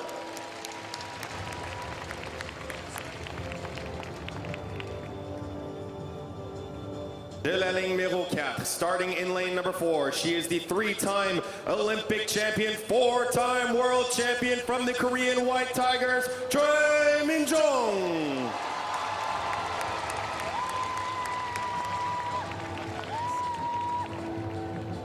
Et de la ligne numéro 5, starting in lane number 5, representing the Dutch Lions, Chandra Valseboer. Field, and what a field. A rare smile we saw from Corinne Stoddard, the USA Eagle. Often when she's on the ice, a look of steel. She always means business. I'm sure that smile quickly dissipated, and it's time to focus on an A final. 2 USA Eagles, a Belgian Ice Bear, a Korean White Tiger, and a Dutch Lion. If you have to pick a favorite here, it's not easy to do so, but Kristen Santos Griswold's looking like she's picking up this year where she left off. So in lane number 1, we'll keep an eye on her. Of course, we can also watch see if Hannah de Smet, Sandra Valseboer gets off to a fast start and drops the hammer early to see if anyone can chase her. Go to the start.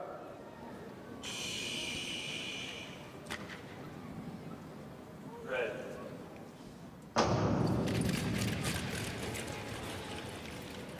Not the quickest of openings for 1,000 meters. In a deep field like this, positioning is so important. All these girls are contenders for this race. You don't want to find yourself too far back. There is Santos Griswold wanting to dictate things. Yep. She's going to go all the way around Choi. A little bit of close quarters there. Yeah, we see the skaters kind of battling for that second position. We've talked about that earlier. It's a great place to be. You can kind of relax in second, take the draft, follow the track pattern, react when you hear the pack go without getting to the front. But Kristen Santos was getting a little bit boxed out there, so she just said, hey, look, I'm going right to the lead of this race. Head of the gap there, Valseboer. Shoulder to shoulder with Choi into second. Valseboer doing a good job trying to control that second position, getting back in there. I think we're going to see Kristen Santos Griswold start to pick up the pace. We call that a progressive tactic. Slowly overlap, getting a little bit faster, making it more difficult. Sandra Valseboer knows that's coming, so she wants to get to the lead, and she's going to do so here. Nice inside maneuver. We always want to watch Hannah de Smet too. We've seen her in 4th so often deciding to make moves. She's not afraid to make a late push at the bell. Sandra Valseboer in the lead. Kristen Santos Griswold comes second. Here comes Corinne Stoddard into second on de Smet. And it's going to be Sandra Valseboer ahead of Kristen Santos Griswold, taking it, I believe. Time for those Lions to roar. Could be the Dutch taking the first one. You know, Sandra Valseboer, normally we talk about her as being a 500-meter skater. Obviously, she's been putting her training this summer, coming out strong, starting this off with a victory in the 1,000-meter. Fantastic race. She did exactly what her game plan was. I see her getting in with about 4 laps to go, moving that second position, taking that lead from Kristen Santos and taking it right to the line. Hannah de Smet, you talked about Gavin, always dangerous to look for a pass. She's not afraid to do it. Love the way that she races so aggressively. We saw her setting up a bit of a slip there as she went to try to make a move with a lap to go. Take a look at the replay here. Take a look at what is being investigated. It would have been on de Smet and Corinne Stoddard. They're saying a possible arm block. That's what's being looked at. But here's the review of the race, as Tyler mentioned.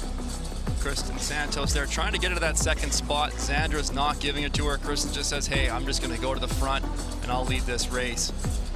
Again, moments later, Sandra Valseboer is going to look to get back into that second position. A little bit of a gap opened up there between Kristen Santos Griswold and Choi Min-jong. There's Valseboer's inside move. Nice clean pass. I know there was the late push. Santos Griswold. There's the incident that's being reviewed. It was in the end Corin Stoddart coming up to finish third. Real battle for third position there.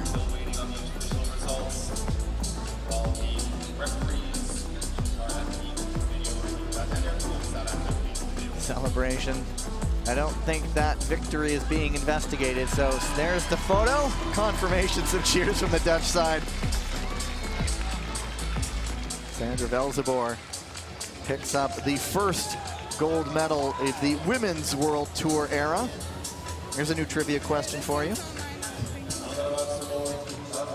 And there's a look. The review in progress, still going on. There's no doubting that. I think the top two positions are assured. We'll see how P3 goes. Another look at the video room. They're still in progress. This one's not a short review. Looks like it's done. They are punching in those numbers. We will let them make the announcement. 12:26. New world record testing and sold right now.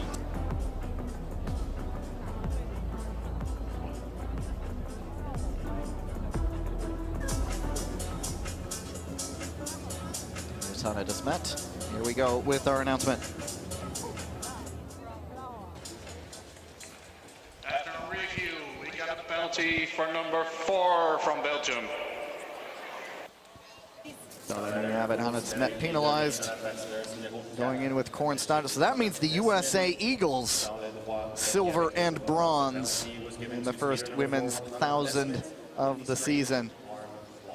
And these fierce competitors, they know each other so well. There's confirmation of the results. Choi Min Jong, the White Tigers finishing in 4th. Got the first gold of the weekend for the Dutch Lions. They're going to get their medals in just a few minutes.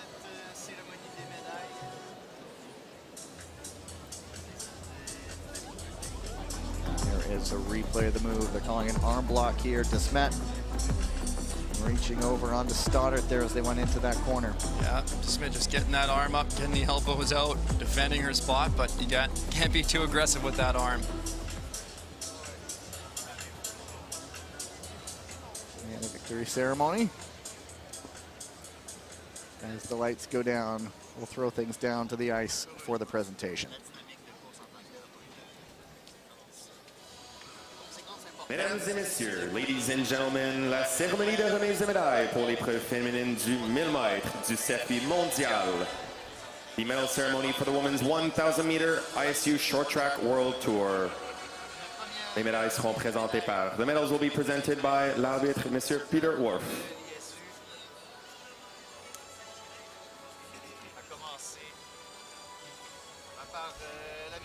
En troisième position et gagnante de la médaille de bronze des États-Unis, représentant les Eagles. In third place and winner of the bronze medal from the USA, representing the Eagles, Corin Stoddart.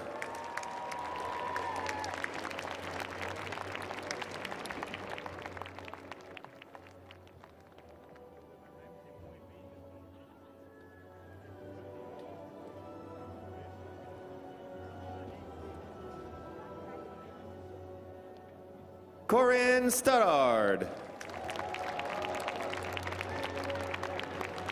En deuxième position et gagnante de la médaille d'argent des États-Unis, représentant les Eagles. In second place and winner of the silver medal from the USA, representing the Eagles, Kristen Santos Griswold.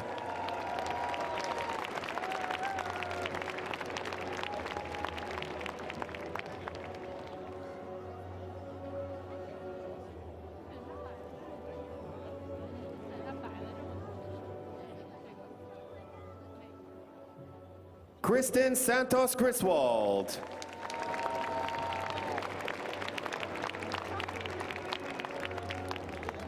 En première position et gagnante de la médaille d'or des Pays-Bas, représentant les Dutch Lions. In first place and winner of the gold medal from the Netherlands, representing the Dutch Lions, Chandra Valseboer.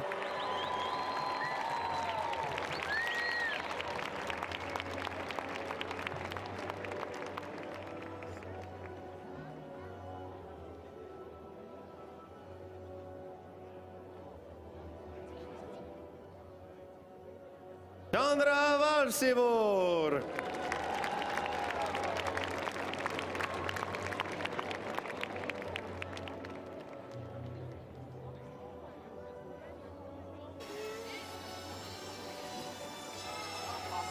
There's your women's 1,000-meter podium. The Dutch Lion flanked by 2 Eagles.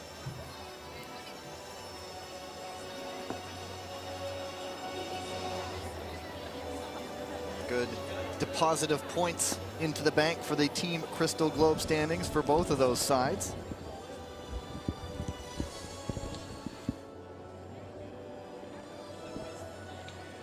So I got the medal shot with the gold, silver, and bronze.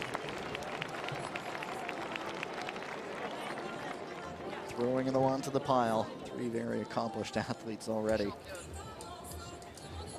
The world champion with a silver medal here today. Ladies and gentlemen, the medalists. Head off.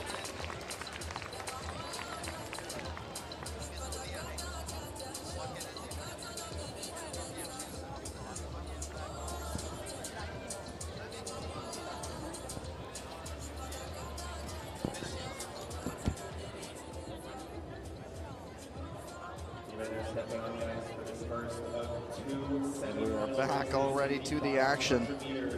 Couple more races before the next ice break. Men's 500-meter semifinals.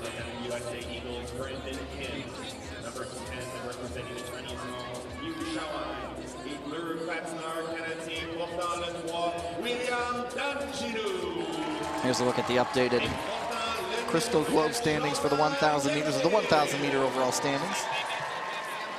The first results on the board, really, this season. Okay, so semifinals, men's 500 meters, 2 heats. Both of them have 5 skaters in them.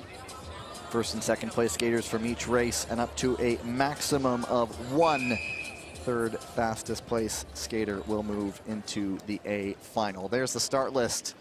2 ice maples, a gladiator, an eagle, and a lung. William Dongenou, Pietro Segal, Jordan Pierre-Gilles, Brandon Kim, and Liu Xiaowang.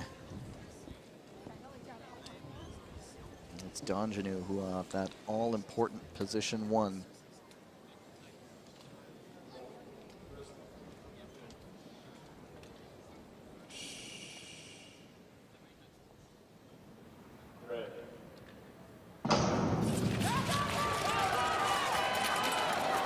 First in the corner, Dongenou, Jordan Pierre-Gilles there. Brandon Kim got a good start, but he was shuffled to the back, squeezed out there, and it's Ice Maples 1 and 2. William Dongenou's speed has been so dangerous. With him out front, he's going to be tough to beat there. Jordan Pierre-Gilles, they got to close that gap a little bit. Down goes Gilles. Down goes Liu, who was caught up behind it. Segal in second. The door's also open now for Brandon Kim. Dongenou up and away on his own. William Dongenou looking like he's going to cruise into the finals. Kim going to make a push for third behind Segal. It's going to be Segal getting second. I don't think anything's getting reviewed because it looked like Pierre-Gilles just a victim of his own speed there.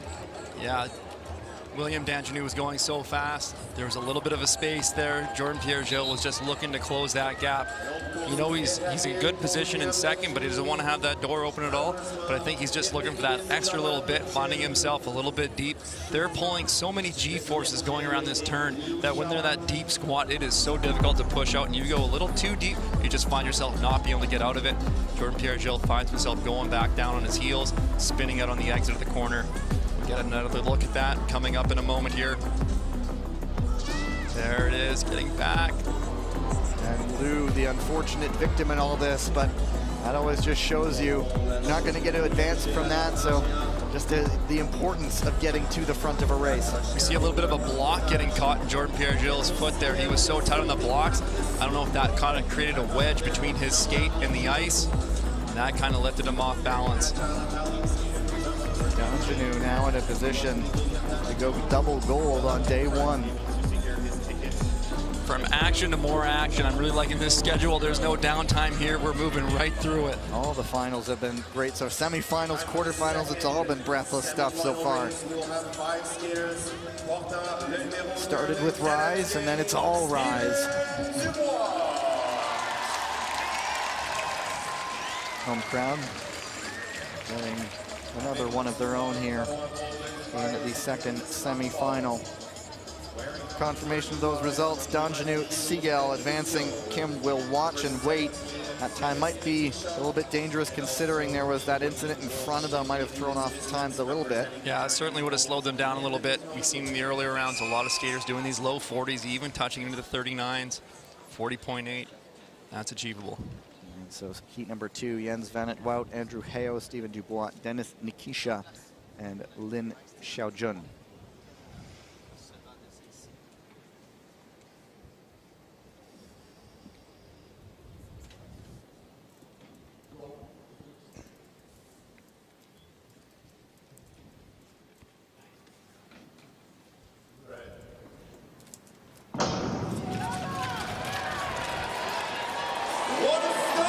Start for Steven Dubois, out of position number 3, going right to the front. Phenomenal start. Now he's going to build that speed up, getting 2 crossovers in. That's going to get him just firing away here. Nice in control. Jens Van Het Wout closing the gap a little bit. A nice skate. There's Van Het Wout out of position. Heo the beneficiary. Here comes Lin. Watch out for him. Nikisha trying to close the gap too. Lin trying to push. Still Lin Dubois. Xiaojun, he can pass. He's going to make a move on Heo. Heo trying to hold him off. They're going to go into that corner, and it's going to be Lin pulling it off. Dubois through to the final. There will be a review, however, of that second place finish, I believe. Jens Van Het Wout was positioned nice and second there. He has this incredible lean on his left foot that he's able to do, but coming off that apex, it looks like that foot comes into contact with one of the blocks, kind of similar to what we saw with Jordan Pierre-Gilles. They're looking to get every inch out of this ice. That sent him off balance, losing all his speed out wide. Heo so close there, but he has Lin Xiaojun breathing down his neck. Lin Xiaojun's ability to create a pass is just unbelievable. I don't know if there's many people out there that can pass like Lin Xiaojun on command. And it looks like Dubois through. There will be no review needed, no discipline there. The left foot push coming off that corner by Lin Xiaojun, just exploding him inside there, tucking in, just phenomenal. So it's Dubois, Lin moving on, and Andrew Heo, third place, 40.372. So there will be an eagle in the final. Just knocked out his own teammate, though, Brandon Kim, who will go to the B final. Andrew Heo there, you know, you still have that in your mind. Third may be okay. Don't risk closing this down, taking us out, because I can still get through if I stay on my feet. There are those results. And we take one final breather. Maybe not final, we still have one breather. We have more to come. We come back on the women's relay. And we are in Montreal, of course, the real home for short track in Canada. And we've taken a look. As you get through this ice break, you catch a pause, you maybe go get a snack wherever you may be in the world, and you will get a look at this facility, the heart of short track in Canada.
petite pause, les courses reprendront à 15h45. Racing will resume at 3:45 p.m. Veuillez tourner votre attention au balcon pour une présentation spéciale. Please turn your attention to the balcony for a special presentation.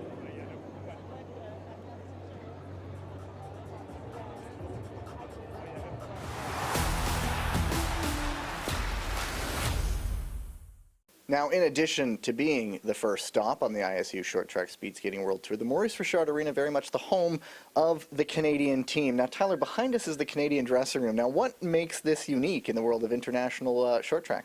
Well, this is such a special dressing room. This is not what you see in every arena for every team. So what they've done here is really incredible. The athletes really appreciate it, and it would just be great to give you guys a tour and a behind-the-scenes look of what they have going on here.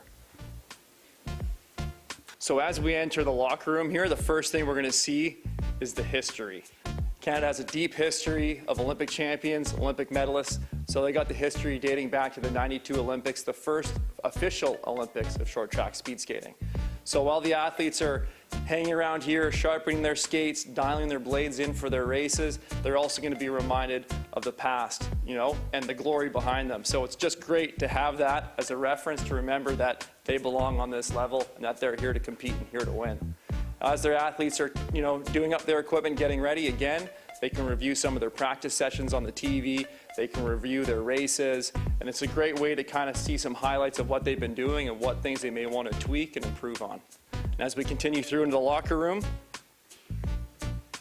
we have a great little lounge area here where the athletes can hang out after practice or before practice. Nice safe space, somewhere to just to chill, somewhere to relax. And then even, you know, this weekend, warming up with their bikes. And as we go through here, we see the team motto on the wall, the glass half full, reminding the athletes that they're fortunate to be in high performance sport and that they got to come in and fill that glass every day. Little coffee bar, snack bar, get what you need, hydrate. And as we wrap up the tour here, we're going to come into the locker room. So this is where we're going to see the athletes suiting up before they come out for the races, getting their mindsets ready to hit that ice and ready to try to win. Great insight here on this unique facility for the Canadian national team. At the first stop, the home of short track in Canada. So we're here this weekend to watch the short track here in Montreal. It's the World Tour. It's starting this season, so it's really excited. It's a great venue. I think the ice is super good. The athletes really like it. We're super lucky to have it here every year. A lot of exciting races happen here. Some world titles, a Canadian world title here with Charles. It's a place where a lot of short track legends trained.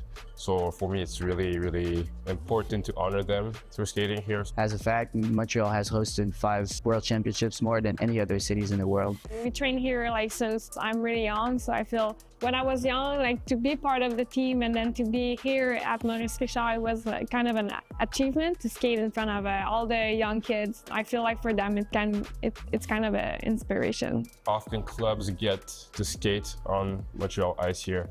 And so I was one of the lucky ones that got to skate here when I was, I think my first time was when I was 12. And I just remember being so much bigger than what I'm used to in the clubs. A lot of good memories that I made here throughout the years. So I'm just blessed to be able to continue those memories here this weekend. I was born just like 20 minutes away from Montreal, so I've been here my whole life. I think what makes Montreal special is that the culture of every different country is mixed here in Montreal. Montreal is a city like no other because it feels more like a European city in a lot of ways. I think in North America, we're used to a lot of highways, big open roads.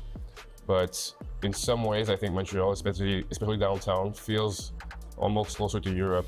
I don't know how to say about Montreal. I feel like it's its own. The dream kind of started here, so. Kim Boutin taking it to the line. Kim Boutin, world champion. I think we're coming really strong this year. Last year we performed super well. I think the support of the crowd will be super important for us. I think it's always nice to skate in front of the family and then friends. Having everyone at home cheering for us is always a plus. That's a beautiful thing about Canada. We never go into a competition thinking we're gonna finish second. So I think we're really bonded together as a team, and we'll be super strong this year. We're here to win everything, and no matter if we do or not, we're gonna try. Well, Tyler, we know who the favorites are, but as we also know, short track is an incredibly unpredictable sport, particularly this weekend, the first international meeting of these top athletes of the season. What might we be watching for this weekend? Well, we're going to be watching for a lot of athletes coming out, sizing each other up, seeing where everybody's at after the summer of training.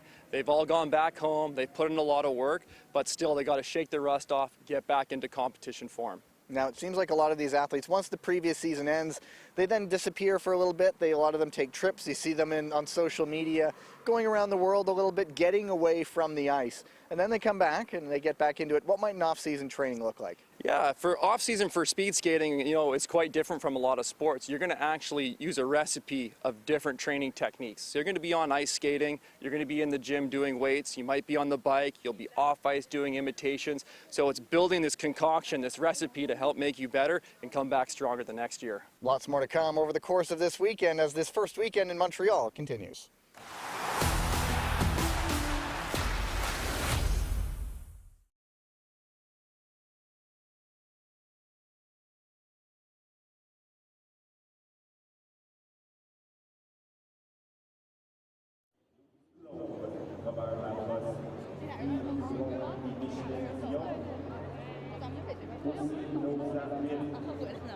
Un grand merci à M.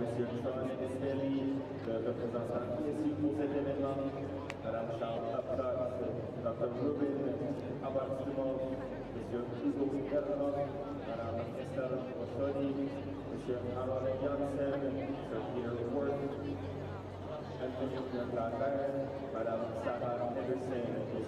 Danny Lemay, M. Yves Michaud, M. Brian Chatty, M. Richard Herriot, Madame Donna Fioretta, Madame Caroline Bouchon, M. Yvon Tremblay, M. Olivier Lévesque, Madame Jacqueline Fatori et finalement M. Jean-Philippe Lemay. Merci à vous tous pour votre support et pour votre aide dans cette compétition. On se revoit dans 6 minutes.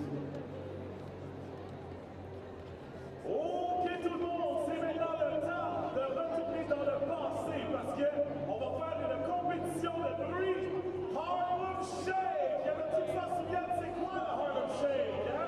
Alors, je suis accompagné de mes personnes comme tu parles. Nous avons Nathalie et Alexis. On peut participer pour Nathalie et Alexis. Make some noise. Ils vont représenter ce côté-ci. Donc, recevoir des drapeaux à gauche. Donc, if you're looking at the flags, those boys have this side of the arena. Et de l'autre côté, un peu plus proche de nous avons deux stars, Eliane et Agathe. Make some noise for Eliane and Agathe. If you're looking at the flags, you have the right side on Eliane and Agatte's side. Alors le Harlem Shake, c'est bien simple. Ce qui va arriver, c'est que DJ Tucker va jouer la chanson du Harlem Shake. Et ça dure 15 secondes au début, où est-ce que nos participants vont danser en premier. Donc, tranquillement, après 15 secondes, la grosse musique en l'air est là, le côté Alexis Nathan. Vous devez faire le party, faire du bruit, sauter partout. We want to see some flags. We want to see you guys get energized. And then once we're done here, on va aller voir du côté de Eliane et Agathe. On fait le même exercice. Est-ce que vous êtes prêts à faire ça, mesdames et messieurs? Ready for this? Alors, on va commencer les dames d'abord. On va commencer avec les dames d'abord. Donc, Eliane et Agathe, DJ Timer, tu peux partir la musique. Alors, on peut se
J'aime ça quand tout le monde en a du fun, OK? Alors, on va le refaire une troisième fois, juste nous cinq au début, et après, the whole arena all together. Are you ready for this? Everyone make some noise! OK, OK, juste nous cinq.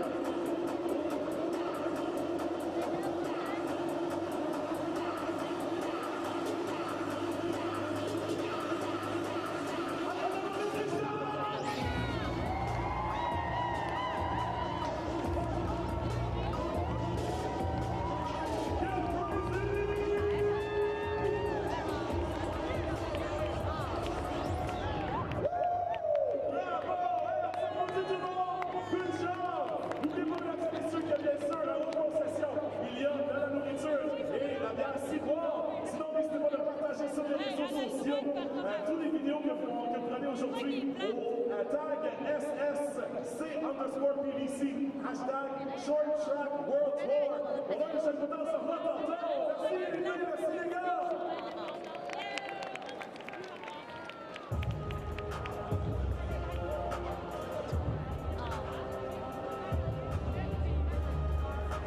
Alors, mesdames et messieurs, les rumeurs sont prêtes. Déjà des plaintes techniques à Salt Lake City. Montréal accueillera le deuxième étape du 7e mondial de patinage de vitesse courte de piste pour le deuxième week-end. L'action sur la glace de l'Arena Montreal le 2 et 3 novembre, le week-end prochain. Les billets sont maintenant disponibles. Et en guise de remerciement, tous les déteneurs de billets pour la compétition de ce week-end bénéficient d'un rabais de 50% sur les billets pour le week-end prochain. Profitez de ce rabais et assurez-vous d'avoir les meilleures places pour cette compétition le week-end prochain. Et au plaisir de vous revoir en grand nombre.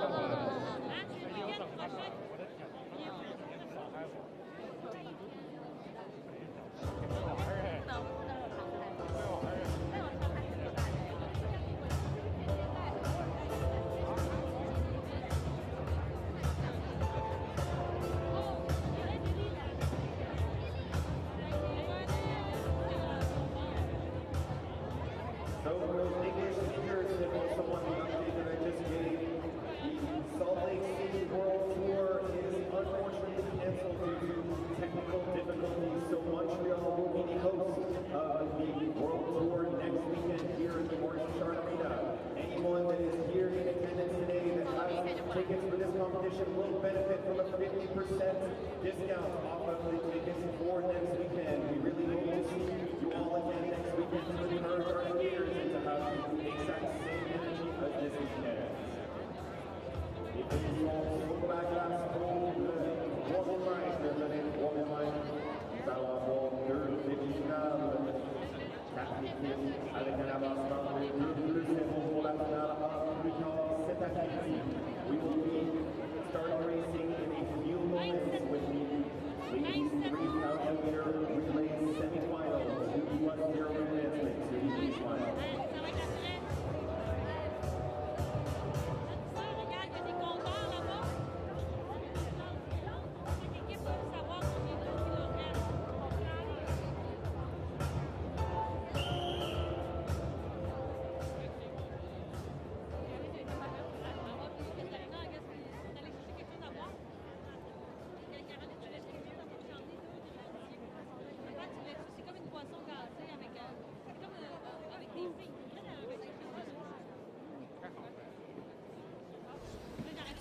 Back in Montreal just in time. Get to it just a moment. Women's 3,000 meter stunts. The relay 10, the events that will really add some meaning to that team concept of the Crystal Globe this year on the World Tour, Tyler. Yeah, when we're talking about that team overall award, it's not including exclusively the individual distance point tallies. It's also going to include the relays, the 3,000 meter relay, the 5,000 meter relay, and of course the mixed relay as well. So a combination of those points are going to be combined to determine the overall team winner at the end of the World Tour for the Crystal Globe title. Wang Xin ran on the front for the Chinese lungs.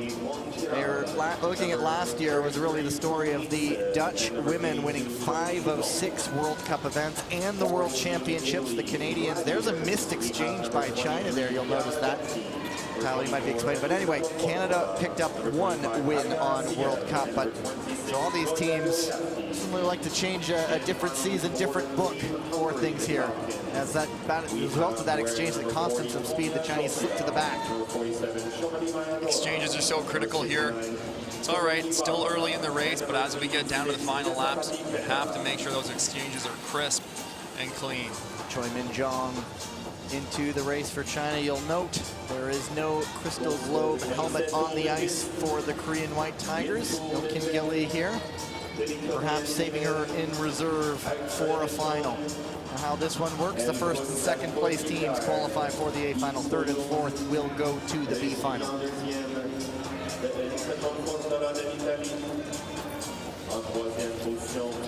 So we're watching those exchanges. The skaters on the inside of the track, they're watching the skater that they're going to be exchanging with. Generally, they want to be about even with them, with about half lap before the exchange, as we're seeing right now. On the Italian side, it's Gloria Ioriatti in after taking over from Chiara Betti. The Chinese lungs taking a look at the Falcons, but that, I believe, is Petra Yashapati holding off that foray as she tries to get into the top 2. Now making a look, Mayadora Somodi for the Falcons. The advantage of being in front on these exchanges is you're not going to get entangled as much with other teams. It allows you to have a cleaner transition from one skater to another.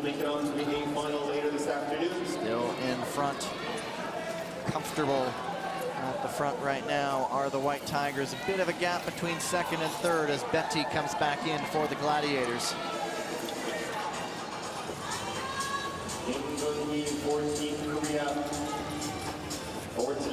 These skaters are transitioning up 1.5 lap intervals. All teams exchanging on the same side right now. In moments where we see passes happening, we may see a skater flag their teammate to say, hold off, wait till the next corner. I'm not ready for an exchange yet. There is the lap board as each time they go around, but all the teams also are in the corner with their own individual lap boards, to give them a clear indication of how much is left in the race. Still the White Tigers in front, ahead of the Gladiators, the Falcons, and the Lungs. On the ice for the Italian Gladiators right now. Coming up to 5 laps to go. Let's expect this pace to really pick up. The White Tigers taking it out in the lead, opening up a bit of a gap on the Gladiators. Now they're spreading things out. Looks like the real battle might be for second. Italy with a slight advantage right now. There was an incident that was under review. It's now been cleared. That gun means one more change allowed. Final skaters will finish with 2 laps. They have to make that exchange before the center line. And it's a nice push that pushes the Falcons into the lead. I think it's Ariana Siegel trying to fight back for the Gladiators. Will she make it stick at the bell? The White Tigers still in front, the Gladiators in second. One last push coming up. It's a real race for second. Korea will go to the A final, and Ariana Siegel hangs on for the Italian Gladiators. Bit of a dramatic finish there. The Hungarian Falcons looking to make a pass on the exchange. A little bit of contact. We're going to have a bit of a review on that. There is that second yellow dot that showed up. And the Gladiators celebrate. A pretty peerless performance from those White Tigers. Look there, Choi Min-jong leading things off. Looks like the green dot is there too, so both of the incidents were cleared. And the results, I want to be careful to speak too soon, but the results have been made official now. Let's see if this is the exchange here. No, not on this one. Korean White Tigers go P1, the Italian Gladiators in second. Unlike the 5,000 meters obviously takes a lot longer. This one, it starts with a lot quicker, where there's sort of a preamble, an intro, if you will, to the men's 5,000. 18 fewer laps in this race. The 3,000 compared to the 5,000 meter men's relay. Takes a little bit longer to get that race going, though on occasion we'll see a team take it out quick. course, once we get to the mixed relay, all bets are off, and that's just a free-for-all right from the beginning.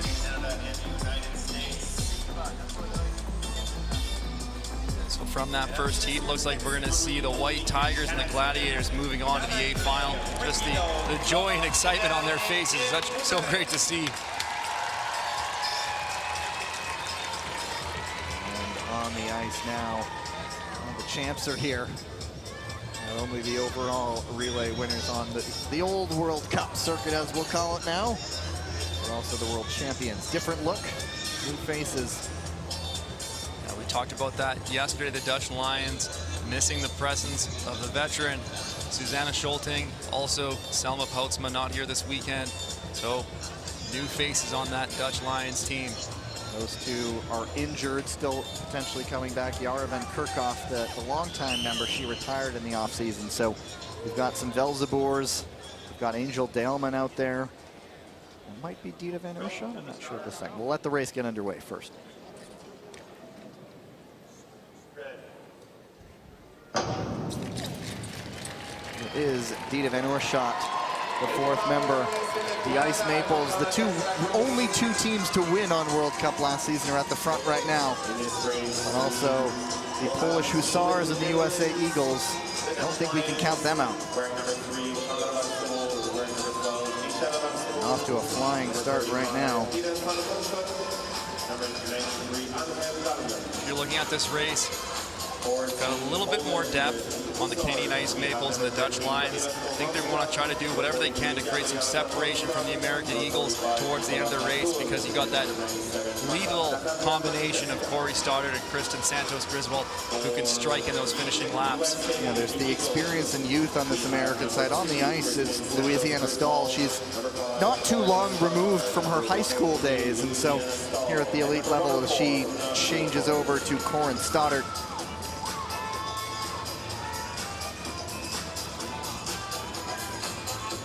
And we'll be able to spot the Velzeboers. We've noticed the face shields. It's number 3, the darker helmet is Sandra, the older of the two, but maybe by a year and a half, from a certainly speed skating rich family. And new stars, it's Kamila Stormovska giving way to Nicolas Mazur right now.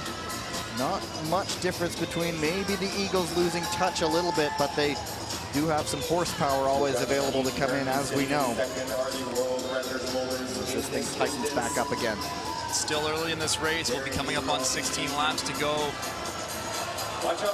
Early in these relays, it's a matter of seeing if any teams have any issues with exchanges that can open a gap. Otherwise, we'll see this team stay quite close together. When we get onto that 10 lap to go marker, we'll see it really pick up. Teams trying to push the speed in the front. Inside 15 to go. The Canadians in front, as they have been throughout this entire race. Florence Brunel in. She has the 1,000-meter champion from this event right behind her, Sandra Velzeboer. On the ice for the Eagles, Kristen Santos Griswold. I think the U.S. may have just slipped up on their exchange there, so they've changed it up to going on that half lap. The Eagles will look to get back on track with their exchanges. Here it is. The Polish Hussars has a lot of power on the ice. Natalia Malashevska on the ice right now, but the Canadians starting to pull away, the Ice Maples. It's that 10 lap to go marker we're talking about. That's when they're going to attack with some speed, try to create some separation. And they have the home fans behind them too. It is Kim Boutin, the real leader of this program, about to give in to Florence Brunel, but look out, Sandra Velzeboer on the hunt for the Lions. 2+0 advancement here to the 3,000-meter A final. Well, we missed it. There was an incident under review, but it's been cleared. And there on the exchange, the Lions take the lead. Or shot leading out. Doak right in behind her. Two together. It's going to be Angel Daleman, the immensely talented youngster in Canada, tries to make the move on the pass, and the Maples make it stick. These two teams have a healthy lead over the rest of the field. They don't have to get dangerous on their passes. They know if they can just hold these positions, they'll get through to that A final. The Hussars now probably hoping that some drama happens in front. They are pushing it, but they might be running out of time with just a few laps to go. There's the exchange. It's Sandra Velzebor, Florence Brunel, the two elite programs in this women's relay, at least from last season, getting the bell. And it looks like they are just going to cruise. Brunel giving a bit of a push. But they're not going to risk anything trying to one-up them over the Dutch Lions. And that is a matter of pride. We'll see if the photo gets it. I think Velzebor may have hung on. I think Velzebor still stuck that one out. Florence Brunel giving us some excitement at the finish here. Again, this is an opportunity for the teams to kind of check each other up before they go to the finals. You know, take some mental notes. Hey, you know what, if I can make a pass here, this is when I do it, when I'm going to be gunning for that victory. And these are two teams without a few of their best, as we mentioned. Poutsma, Schulting options for the Lions. Canada could use Courtney Sacho as well, but they are such deep programs that almost drag and drop any number of skaters in to perform well. The winner of the gold medal from Canada, representing the Ice Maples, William Danjinu.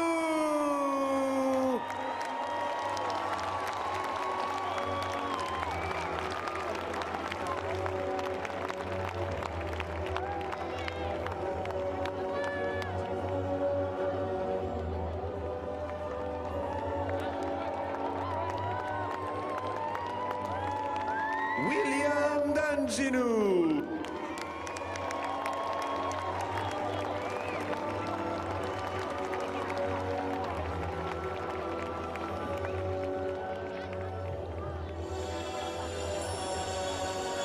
First blood to William Danjinu in the quest for the Crystal Globe this season, but we know lots more to come, and we do know that Seoul hosts its own World Tour stop this season, so if we can count that Park Ji-won will fight back along with just about every other skater.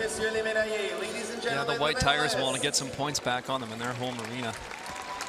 That event coming up in December. They got their photos together. At Danjinu, 500 and 1500, looking lethal in the short and the long right now. So definitely a statement that William Danjinu is making, that you got to be watching for him now in the 1,000, especially meeting in that middle distance. We thought that Lin Zhaojun, Stephen Dubois, and William Danjinu would be skaters to watch, and they certainly proved to be. Sounds like a self-pat on the back there, but that's why you're here. Nicely done, sir. Took joint credit on that. So that's it for the individual races for today. There's still some more relay action to come, namely the women's 3,000 meter B and A finals, and then the semifinals for the men's 5,000 meter relay. And on this ice resurface, as you catch your own breath, keep an eye out for work we've done putting together some pieces. Looking back at the last World Championships in Rotterdam. Some fun moments there for everyone involved. Stay with us. We'll be back in about 16 minutes.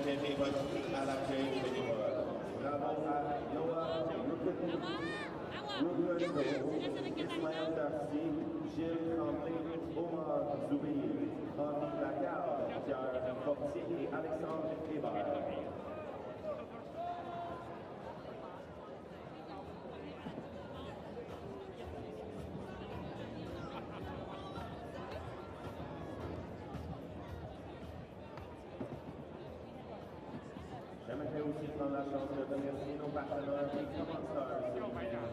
Un grand merci à l'Union internationale de patinage, Patinage de vitesse Canada, Patinage de vitesse Québec.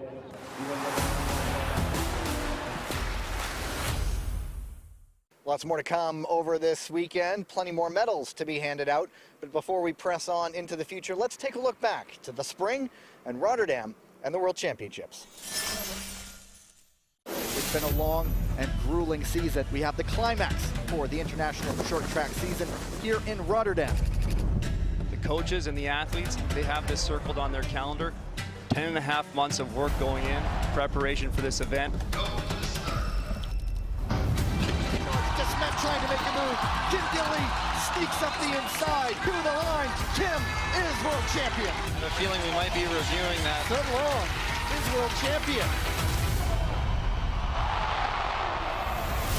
There's a crash, but it's Kim Boutang taking it to the line. Kim Boutang, world champion. I'm pretty happy about what I did, and I'm pretty happy that I chose myself before everything. I win! Seagal, 3 men coming to the line. Seagal down. Lynn takes it. Dennis Nikisha, silver. Dreams come true. That's amazing. Schulting goes for the lead. 3 skaters down. Calling it a day. Kristen Santos Griswold does just that. But it looks like she's going to be our new 1,000-meter world champion. And once again, the Koreans collide. And William Dongenu taking flight at the line. Wow, what a finish there. So Seagal always going to make it close at the line. And in China, taking gold. Livorn is going to take it to the line. The fans really helped us through this day. It's so nice to have those people in the stands and at home cheering for us, and it gives us wings. So China trying to defend the world championship, and they do just that.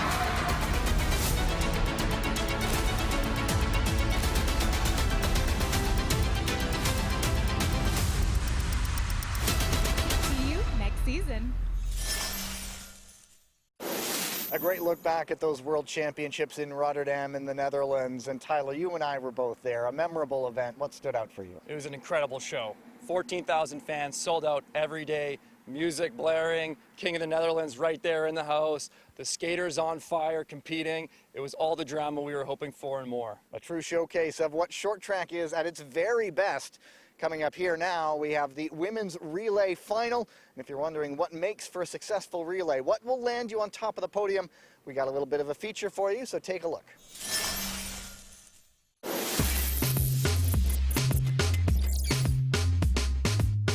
The 3K relay is the women's relay event. For someone who's never seen it, you're going to be really confused watching it. There's 4 people per team. The first lap, it's a starting lap. And then we do exchanges 1.5 lap. And the last person, it's the finisher, needs to do 2 laps. They can range from starting all out from the beginning or being a little bit more tactical. I don't like being in the front. I like chasing people down. I like making moves. I like doing something exciting. But some teams really like being in the front and have the legs and ability to go out there and just lead the whole race. An important part of the relays are the exchanges. So when one skater pushes the other one to keep the speed through the race. Person who's skating on the track has already speed, so person who will change them has to make a speed inside of lap, and the guy just push in bottom, so they give their speed. You need to have a good connection with your teammates, you need to be fast, and also the exchange need to be really good, because with the exchange everything can change. The starter does 5 exchanges, and the finisher does 5, and the people who come out 3rd and 4th do 4 exchanges. There are a lot of people on the track, and I think we as skaters, we really know where we have to be. So maybe as a spectator, you're looking and thinking, how are they able to not bump into each other? Everyone has a really important role in the relay. Not one person can make a team. Good team, good communication with the team, good vibe with the team. It's like really the most important part. When you're skating in a relay, you just really need to be aware of your surroundings all the time. Be really focused. Everyone has to like feel each other, you know, like it's relay, and it's short track. You never know what will happen next corner, you know, like everything can happen. There are a lot of good teams, but I think that the Netherlands last year did really good, and we'll see this season. Canada, Korea, China, the United States as well. Those are the main teams. But of course, you want to be the best. Tyler, these relays really embody the unpredictable nature of short track. What makes them fan favorite events? It's the chaos, it's the excitement, it's the unknown of what's going to happen. And it's seeing that team work together and do everything they can to succeed in that race, from making clean exchanges, communication, tag-ups when needed. It's what embodies a relay. It makes it so much fun to watch. Final block of racing still to come on day one here in Montreal.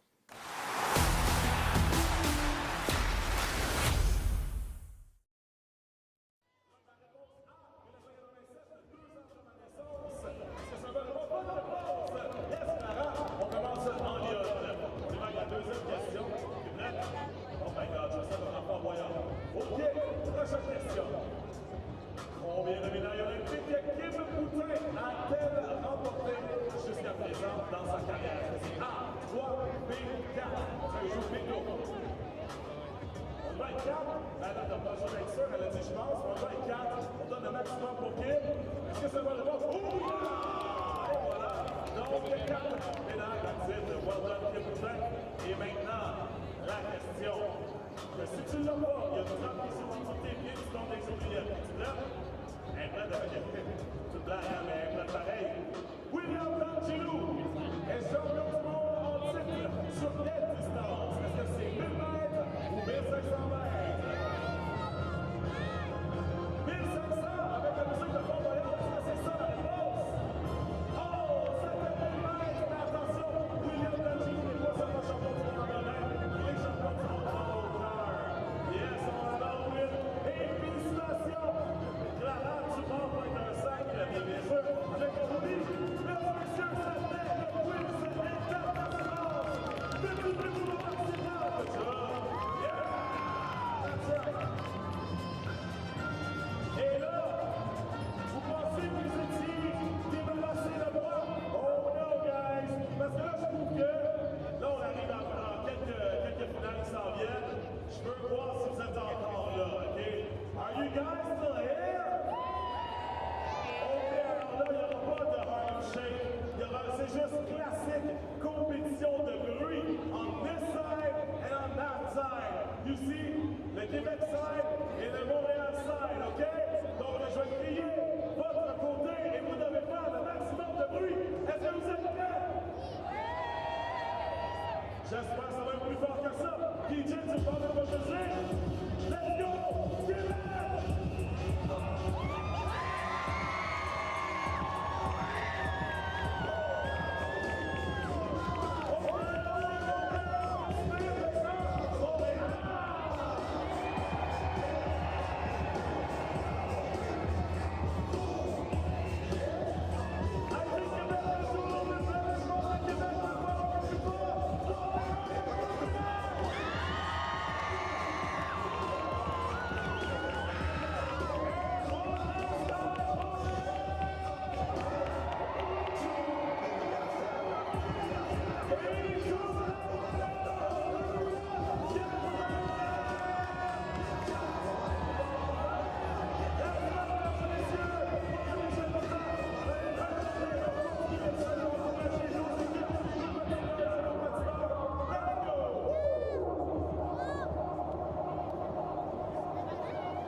I always like to say it.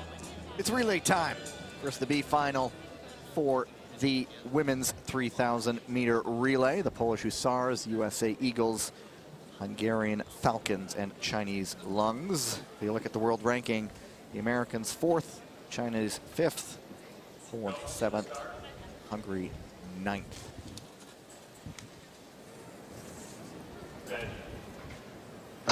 The Americans do have that little bit of youth on their side. Now Julie Latai, a member who would likely be on the ice right now, she had a hip injury that's needed some surgery, and so opens the door a little bit for the likes of Una Wilhoit, Louisiana Stahl.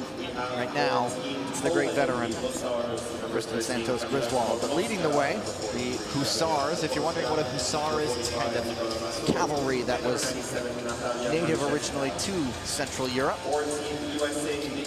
And it's Nicolas Mazur on the front as the Chinese Lungs, which is a dragon, are into second place, and it's Wang Ye in right now. And again, a reminder, these races are for the points. That Team Crystal Globe standings. Every point counts here. Oh, we got the Falcons going down. That's a hard crash on her own too. And there you see there's a tag up there. It was out of camera, so would be a traditional exchange. Obviously have to work their way back up to speed, but I believe it was self-inflicted. It is being reviewed though, so we'll see what happens. It was Zofia Kanya going down. Since it's still early enough in the race, we might see that little yellow dot go green or red, depending on the outcome of that review. The Polish Hussars have a strong team. They've got a lot of experience amongst their skaters, but they're going to be competing with the likes of the Eagles coming to finish. We have Corey Stoddard and Kristen Santos Griswold finishing it off for the American Eagles. And Wang Ye on right now for the Chinese Lungs. She's going to exchange right here to Zhang Chutong. But still, as Tyler mentioned, the Hussars charging off to the front. Gabriela Topolska on right now, and she's about to put in Kamila Stormovska.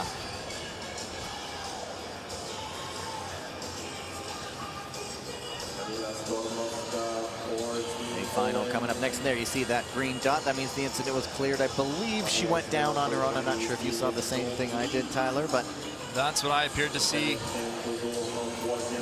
I'm sure we'll get another look after the race, but usually when the green dot is up there, it's cleared. There's not going to be anybody penalized, any of that sort of thing. And the Chinese Lungs go into the front. We're coming up on that 10-lap marker.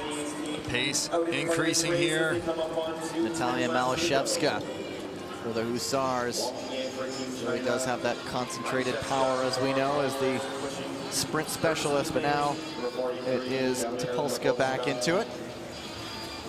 And Stoddard having to close up a bit of a gap before she gives way to Kristen the Great. Still China, Poland, USA.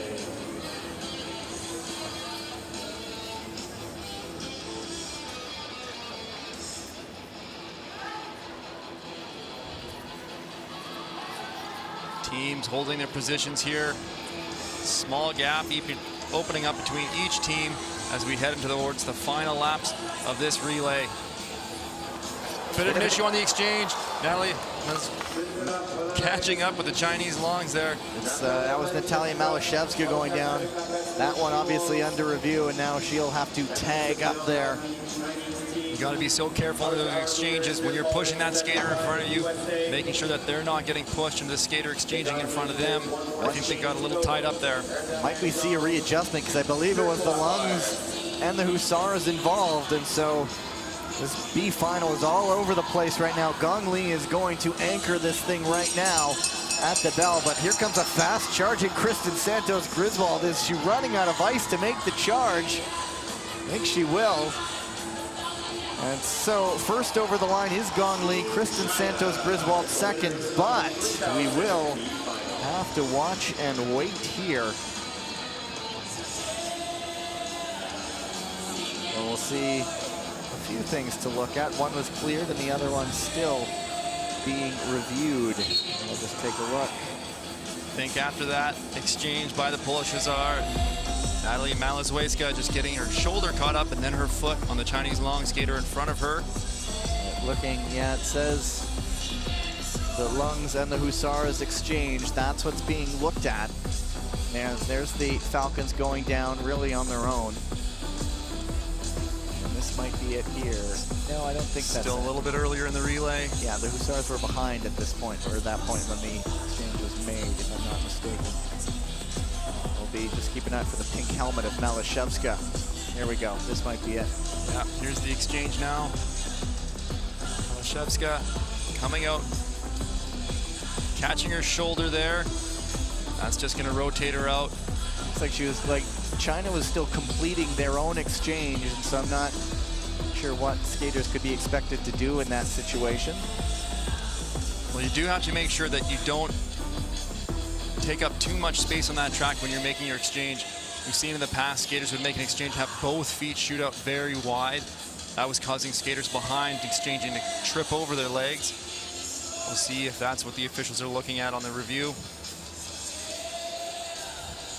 Still listed as unofficial. There's still, I like to say, there's video screen number 1 and video screen number 2. They're still on video screen number 1. So still in conversation with the video room. Now we move over to video screen number 2. So it looks like we'll have confirmation shortly.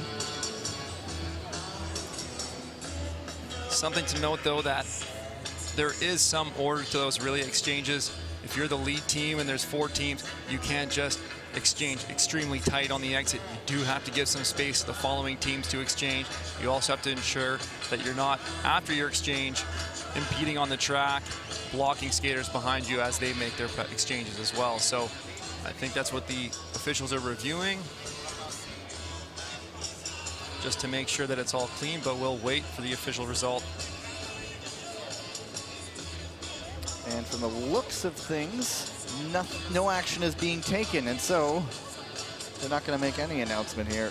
The Chinese Lungs take the B final, USA Eagles second, the Hussars third, and the Falcons in fourth. And so I'm guessing this is the team Crystal Globe now out on the ice as we set up for the A final. When the lights go down, you know the team introductions will begin.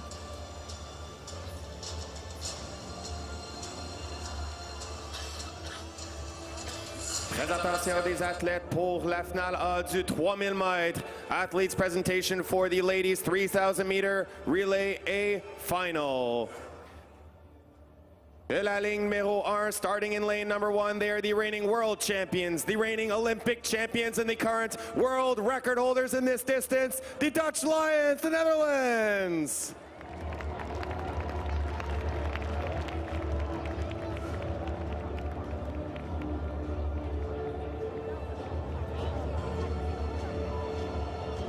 De la ligne numéro 2, starting in lane number 2. They finished third in this distance at the World Championships. Team Canada, the Ice Maples. Danae Blais, Kim Yao, Florence Brunel et Kim Boutin.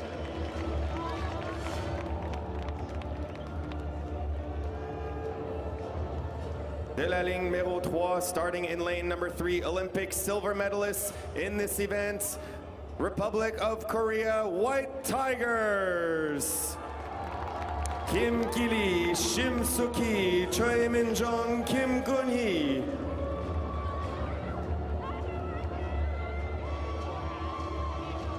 Et de la ligne numéro 4, starting in lane number 4, the Italian Gladiators, Chiara Bezzi, Elisa Confortola, Ariana Sigel, and Gloria Ioriatti.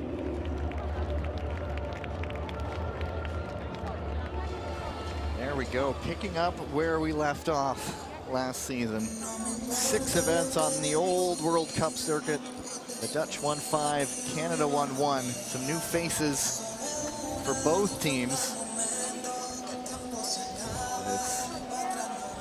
It's going to be some familiar flags there. I like the Dutch Lions making the lion growl as they were introduced. Having fun with those new identities. And Kim Gilly back on for the Korean White Tigers, not in the semis, but here she is in the finals. Shim Soo-ki was rested in the semis as well.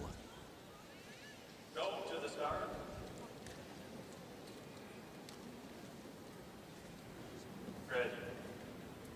The Canadians putting faith in the youngster Kim Yao on her senior international debut, putting her in for the final here. It's great to see her on the ice. This is going to be tremendous experience for her. It's a whole nother level on the World Tour from the junior level. It's a completely different stage, getting some good, valuable experience for her. These are 4 strong teams. I'm expecting to see some tighter racing than what we saw in the B final. It's going to be some great battles towards the end. Got to make sure that these exchanges and these skaters stay clean, though, to get to that point. Dita Van Oersschot leading the way right now for the Lions. Kim Yao on for the Canadian Ice Maples in second. Now it's Danae Blais, Chiara Betti on the back for the Italian Gladiators as the Ice Maples move into the lead. Everybody's trying to jostle for position here right now. Everyone likes to be towards the front here. That's going to really help with their exchanges, making sure they're not getting caught up in any trouble like we saw in the previous relay. So clear air, so to speak, nothing in front of you. You can make that decision early on, and now in goes Kim Boutin, in comes Kim Gilly, Sandra Velsboer, and Ariana Siegel.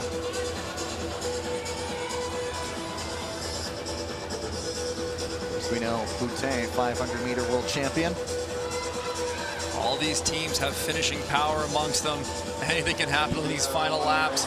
Some jockeying for the lead again here. It's 4 wide. Kim Yao held her ground there. A little bit of a bump with the Tigers. Looks like the Gladiators also had a collision of their own going into it, a little bump anyway. That's all going to be reviewed, and now that's opened things up a little bit. Get a little action like that, it really breaks up the field. The Dutch Lions and the Gladiators have some work cut out for them to close this gap. They're still coming up 15 laps to go. There's still time in this race. Idiati closing it down. Nice acceleration. Idiati really closing it down quickly before she gives way. And now the Lions, Sandra Velsboer uses that exchange to jump up into third, and we're all Grupo Compacto once again. Now Velsboer into second as she saw the opening on the inside. The Canadians trying to take it back on the exchange. Yes, they can. Well executed. It's so difficult when a skater makes a pass into an exchanging corner.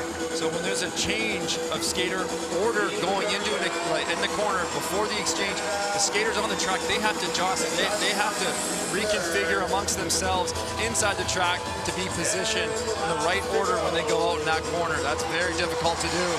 Canadians use the exchange to take the lead.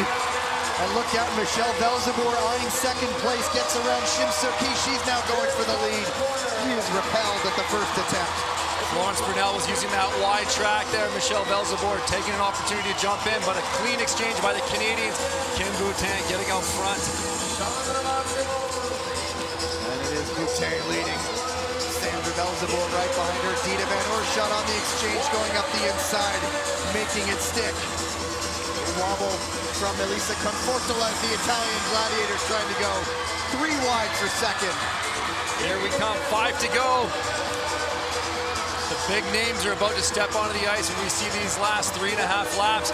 What a move by Danae Blais, sneaking into second there. The White Tigers keep missing their exchange. Yeah, they're off exchange pattern. And they take out themselves. Oh Shim dear. Soo-ki loses her edge before the corner. The Dutch go down in the other corner. They missed the tag up. It's Florence Brunel, Gloria Ioriatti. A whole lot is going to be reviewed, but there is one more exchange coming. Another incident crash on the center of the ice there. It's Kim Boutin and Ariana Siegel right now. The Canadian Ice Maples on course to take this one. We'll see what the ruling is, but Kim Boutin is going to cross the line first for the Ice Maples. Wow, what an action-packed relay that we just witnessed. It was happening left and right. The White Tigers, Shim Soo-ki, losing an edge before the exchange, taking out her teammate, very unfortunate. And then the following corner, we see the Dutch Lions go down. We're gonna have to get a replay. I was too busy watching the chaos on the other corner. And then the skaters amongst themselves on the inside as they're setting up, there was contacts and teams going down too. Wow, there's a lot of drama there. 4 yellow dots to look at.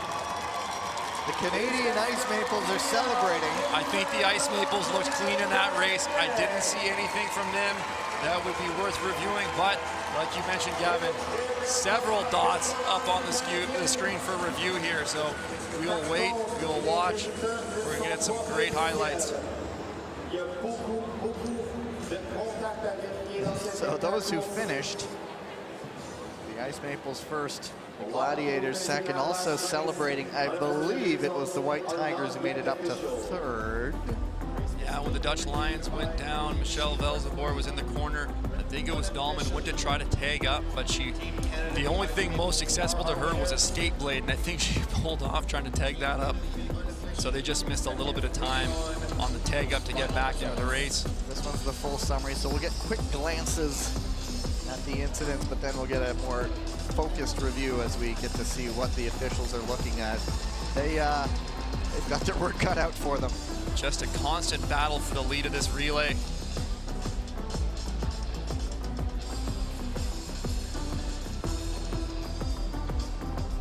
They're going to be coming up on those. You saw us talking that feature done on the relays during the ice resurfacing. We spoke, this is the unpredictable nature. There's Shimsa Key slipping out there, who's seeing the replay. And the Dutch Lions, yeah, Michelle Velzebor on Florence Brunel, just going shoulder to shoulder, losing an edge. Same crosses. But yeah, this sums up what makes short track unpredictable to a T. That's why we're tuned in and watching here.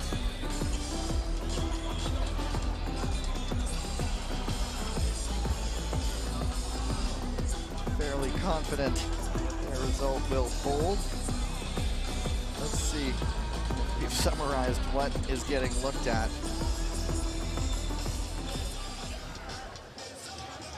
The first incident has been cleared, if I'm not mistaken. That was the Gladiators on the Dutch Lions. The second incident is the White Tigers fall. The third incident is the Lions fall. And that was the possibility of the Ice Maples on the Lions. And then the fourth incident is possibly one of the teams inside the track. So that's the third yellow dot, I believe. Michelle Velzebor on the outside, losing her footing on her left skate. Florence Brunel holding on. She took a little stumble there as well. There's Shimsa Key coming through, taking out her own team. Very unfortunate. Fortunate they're both okay, because those can be pretty dangerous collisions when you have those blades up. Those brave folks earning their salaries today. Yeah, it's a tough sport, short track. Saw earlier two skaters just essentially just barging in shoulder to shoulder. One of them came out and the other one didn't, and there was no penalty given. It's a tough physical event.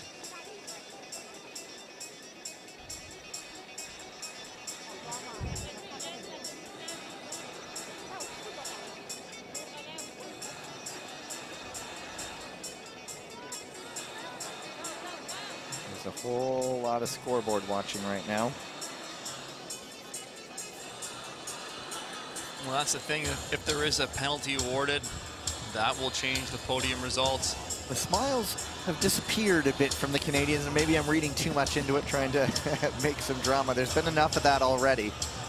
Well, they're making their way towards the #1 marker on the ice right now. It looks like they are being told, take your positions for some medal presentations. They have made the results official. No, sorry, I'm still looking at the previous one. Ignore me for now. Still unofficial. Nothing confirmed on our screens just yet, but it looks like they're sorting things out. This one is getting an extended look. Well, let's see here. I think the Korean team is being waved back onto the ice, and the Dutch team may have been asked to leave the ice, but we got to wait for the official. But I do see the Korean skaters coming back to the ice surface. They've gotten off in a bit of a hurry. Maybe everybody gets a prize. We'll just say, you know what? Everybody wins. You know what, Gavin? I think not. Can't just we say they all had fun and No participation awards here today. That's why I'm not an elite athlete, you see. Korean skaters, though, now staying at the gate. I don't know if they believe it. We're not sure. We got to wait for the official. They have headed over to the board, and now they've headed to the center of the ice, and, well, here we go. Well, something we've seen in past relays that with multiple disqualification teams, the third place could go to the B final. The current penalty for Team Canada. Wow. And that means We understand the result is not what you want. Please do not move. the first World Tour women's relay gold goes to the Gladiators.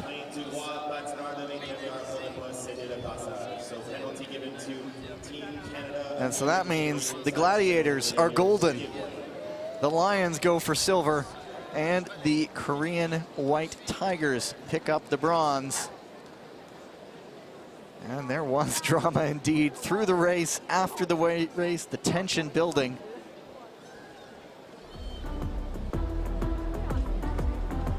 Here's the incident. Inside skater failed to give way, so Velzebor was in front right there. Yep. Ross coming in a little bit late. There it is, down she goes.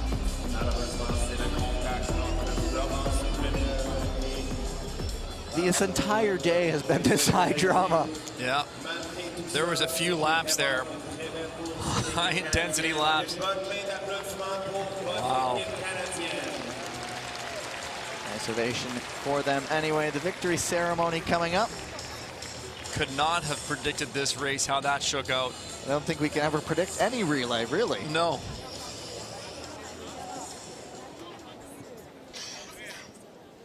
Mesdames et messieurs, ladies and gentlemen, la cérémonie de remise des médailles pour l'épreuve féminine du relais 3000 mètres. The medal ceremony for the women's 3,000 meter relay at the ISU World Tour.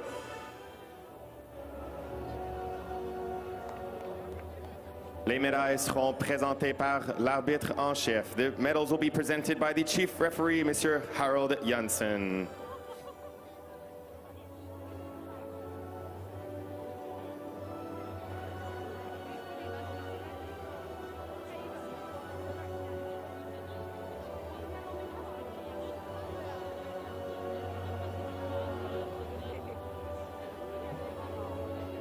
En troisième position et gagnante de la médaille de bronze.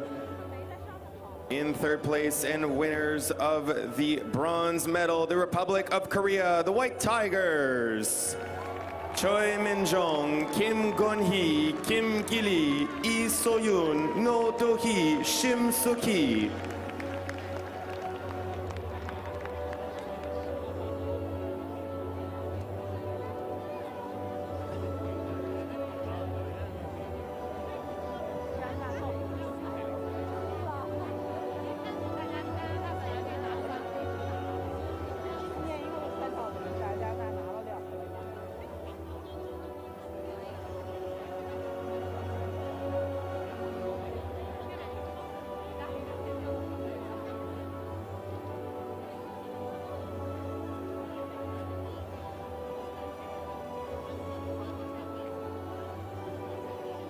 Team Korea, the White Tigers.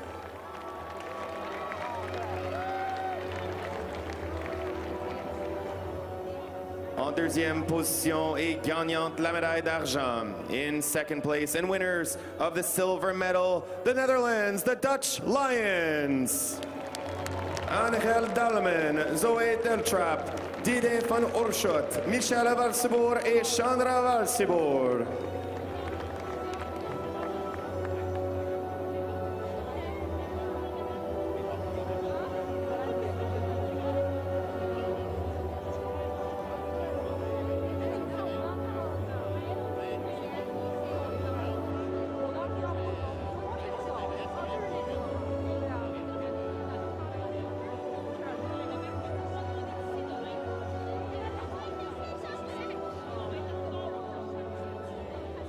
The Netherlands, the Dutch Lions.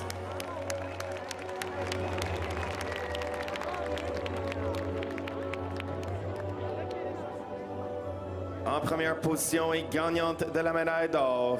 In first place and winners of the gold medal, Team Italy, the Gladiators.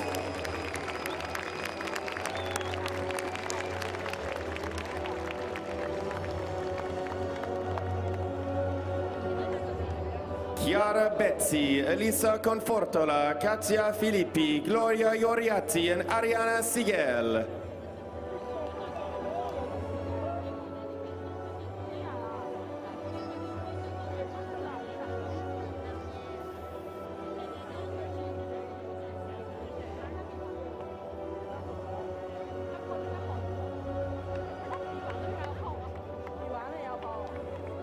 Team Italy, the Gladiators.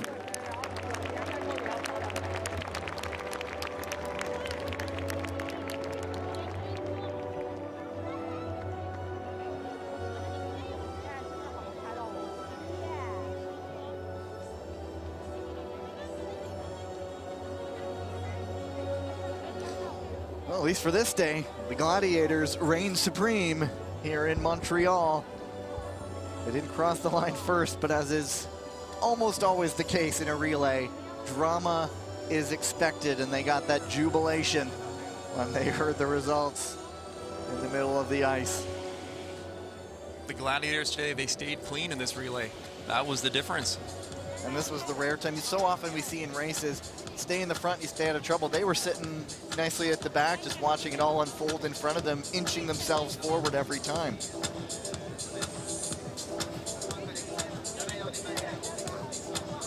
They're still not done yet.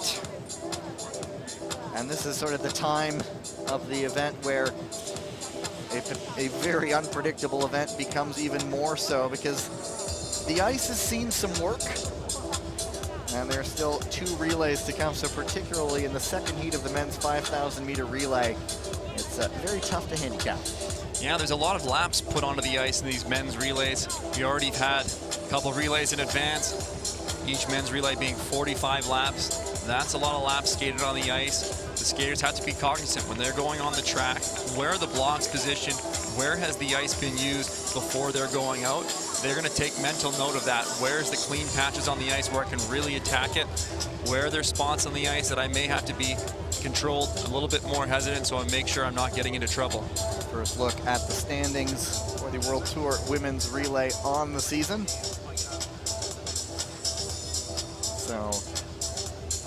So much more to come in this one. It's always very possible that a team wins one week and doesn't even make the A final in the next week. We talked about that, you saying this is why it's such a fan favorite event. Maybe not for those in attendance today once they heard the result, but they enjoyed the race. Well, I think the Canadians have, the Ice Maples, a lot to take away from that race. Of course, they're going to be frustrated with that result. It's not what they wanted, but I think you could see, as they're leaving the ice, holding their heads high, they know that they have a strong team, and we're going to be back here next weekend where they're going to try to do that again. A mulligan if you were the men's 5,000 meter relay. And on that note, when we're looking at the overall results, they're going to use their best 5 of 6 performances. So as you mentioned, Gavin, maybe that's one that's going to get thrown out later for them. Hope springs eternal, especially when it's the first weekend of the season. Here's the start list for heat number 1. The Netherlands, Japan, Kazakhstan, and China. And you just look at how many different teams were on the podium last year on World Cup. Kazakhstan had medals. The Japanese had medals. Of course, now the Ninjas and the Nomads. But these races are just, let's just strap in. Well, you have to talk about them, but it's going to be a fun ride.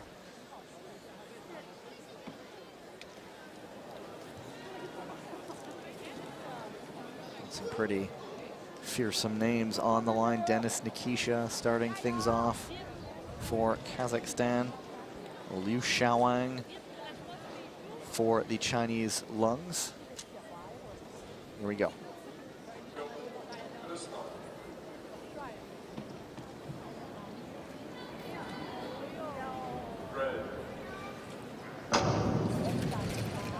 We are off and away. For the Japanese Ninjas, it's Watanabe Keita starting.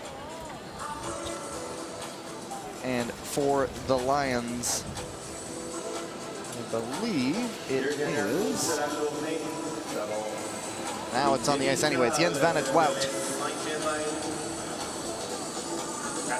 Gavin, you're just talking about the number of different teams that we saw on the podium in these relays over the course of last season, and we'll continue to see that over the course of this World Tour. One thing that's really developed in short track over the past few years is the depth amongst all the countries. We're seeing a lot more depth. It's not just one or two heavy-hitting teams. We're seeing depth across the board. Everyone's competitive, making all these relays so tight. These semifinals, I'm expecting, again, more action. Maybe not like we saw in the previous race with the women's 3,000-meter relay final, but it'll be exciting no matter what. Just remember, 6 events. Last year on the old World Cup circuit, Canada won 3, China won 2, Korea won 1. I'm saying the country names because they didn't have the identities back then, if you're wondering. But Japan won medals, Kazakhstan won medals, Netherlands won medals, Belgium, Hungary, all with World Cup medals. And then, of course, we saw Poland, now the Hussars, picking up a bronze at the World Championships. And so it would be a brave soul to pick a winner in any relay. You have ones that you think might be at the front, but anything can happen. It's Zach Delat for the Lions right now. Something we've talked about, you can look at these teams, you can kind of break down who the skaters are as individuals that they have, but it's going to come down to the team that executes their relay and their strategy the best. And it's still the Lions on the front. The Ninjas had a look there at maybe taking the lead on the pass, but Watanabe Keita more than happy settling into second right now. Now he makes the move on the lead, and he makes that one stick.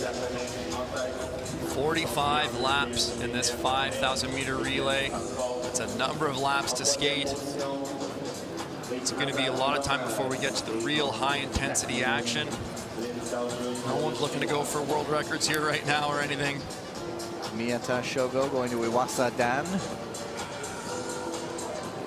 What the skaters are doing in these early stages are just trying to position themselves. They're making nice, clean exchanges, they don't want any trouble. They don't want any trouble early. Then, speaking of that, right as I say it, we have an exchange issue, but a quick tag up by Itzat Delat to get his team back onto the track, and still early enough where they can close this gap and get back into the race with the Dutch Lions. We mentioned that yesterday. If you do fall, positioning is everything, and that was right in the middle. A teammate was right there. It's not off in the crash mat where you have to deviate and get around. So plenty of time, as you just said, to close things back up again. That will get a look, though. You see the yellow dot in the corner. So what the relay teams are doing, you have the skater on track. You have the next skater preparing for the exchange. The following skater is the one responsible for the tag up. So they're not the one about to go out, because typically that's where the chaos is happening. So the next skater always has to keep their head up, paying close attention. Itzat Delat, very experienced skater, did just that. He was on the ball. The Dutch Lions are back in this relay. Pays to be alert, keeping your head up, your head on a swivel. And they did expend a little bit more energy, but a chance to sit back in that draft a little bit. Another wonky exchange there, but it looks like that review has been cleared. Now we're starting to pick up. Now business is starting to pick up here. Tight inside maneuver by the Lions. This is where we talk about that benefit of being in the lead on those exchanges. You want to try to get clear of any drama unfolding on that exchange.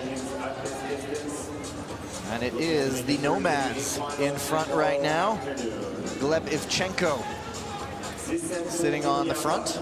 The Nomad team is one of those teams that we're kind of referencing where their depth has really come along. They've put together a really strong team, and they can compete. And on the exchange there, it is the Lungs going back to the front. Big cheer, international crowd here. We see some banners for the Lungs, and now it will be potentially another big cheer. Lu Xiaoan off and away. Still 4-horse race right now. The Dutch Lions have found themselves exchanging on opposite corners. Now they're going to look to set that straight. It's not the worst thing to be on an opposite exchange if you're in the lead, but if you're in fourth, it can be very difficult. It's Jens van het Wout at the back right now. Another clean round of exchanges. As we approach 10 laps to go, we're getting up, down there. The speed's picking up now. Sitting at 11 to go, now coming up to 10. Liu Xiaoang pushing the pace up front.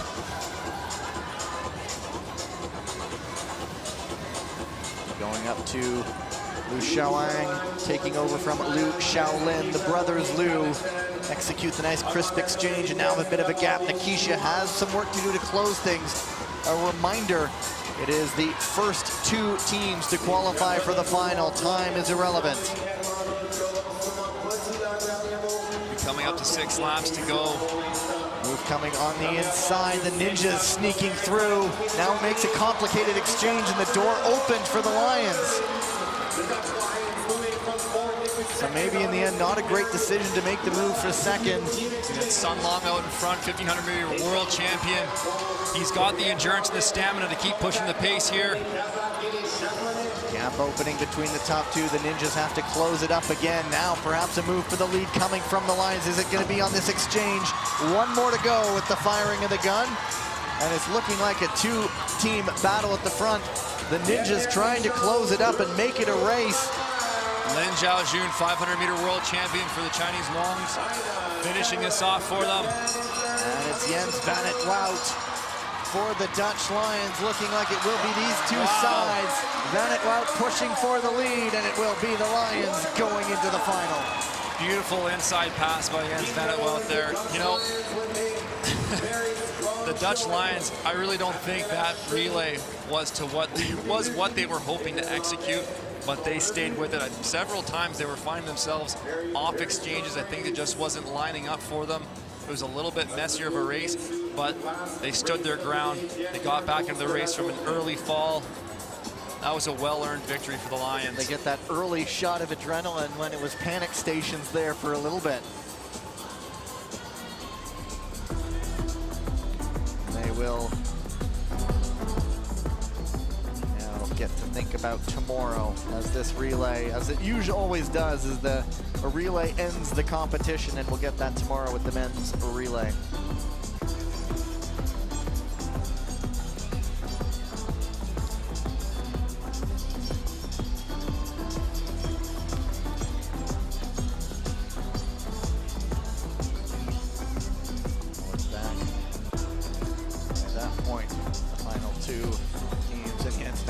Making the statement there.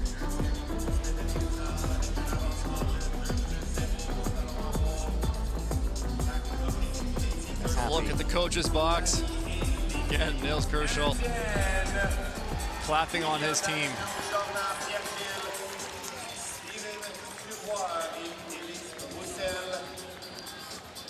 I don't think we had any further reviews on that. I think it was just that one. It was cleared halfway through as well. And so I think those results will remain. The Lions debriefing there post-race. That's always the camera angle. It's the results angle. And there it is. You see, no time. Anyway, it's the Dutch Lions. There it is. The Chinese Lungs. The other team going to the A final, the Nomads and the Ninjas going to the B final. Let's get set up. One more race to come this afternoon, the second semifinal, as the Korean White Tigers, the USA Eagles, the Canadian Ice Maples, and the Italian Gladiators. Perhaps they'll be buoyed after watching the performance of their women's side coming away with the gold medal. Send it down for the start.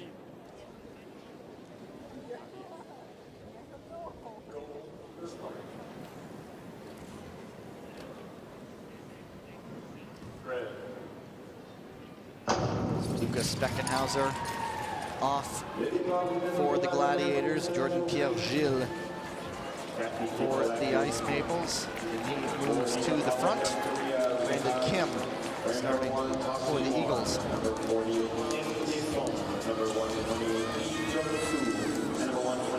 Don Janu. What a day he's had. right behind him. These two guys are going to be familiar seeing each other all year long. Park Ji-won, Andrew Hyo. Now, if you've been around short track for a little while, Lee Jung-soo, number 128 on the ice right now. Olympic champion, 1500 meter, 1000 meter. I think that was back in 2010. This is only his second time on the World Cup circuit in the last 14 years. He's a high caliber skater. Great to see a familiar face back out here. It's been a long time since we've seen him. He's qualified back on the White Tigers team. Just awesome to see. I was wondering, you say he qualified. Did he just decide to come in off the street and decide to race? No, Lee Jung-soo, he stayed with it, but it's such a deep field in Korea to make that team. Just wasn't there, kept skating. Now he's back on the tour. Again, it's been a few years since we've seen him. Seoul hosted the World Championships a couple of years ago. Regular stop on the international circuit. This tour will be there in December, and it's always one of the places that I'm sure is double underlined and bold and highlighted. A big one in the short track mad Korea Republic. Felix Moussel on the front for Canada.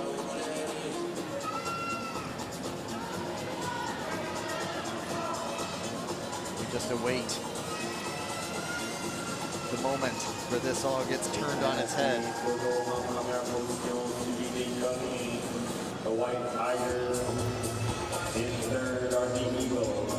The Gladiators having that big shot in the arm in the team point standings with the women's race. Now open to join them. And we speak of the unpredictability kind of ad nauseum, but to make our point, the Polish Hussars, the team that won bronze at the World Championships, didn't even reach the semifinals here. Showing the caliber of these teams. Donjanu, Park, Pietro Segal making the move up to third. Hyo gives way to Clayton DeClement on the Eagles side. And DeClement says, I want third back. Takes it right there up the inside. Yeah, you got to be careful with those little moves early in the race. They're not always necessary. You want to make sure you're staying clean, staying safe, because as we've seen in the past races, just one missed exchange by a team can really open things up. One slip, you can find yourself a corner back. Jordan Pierre-Gilles on the front. Kind of a similar feel to that women's final with Italy watching from the back and the Canadians in control at the front. But as I say that, the Gladiators make a move into third right before the exchange. And then the Eagles take it right back again.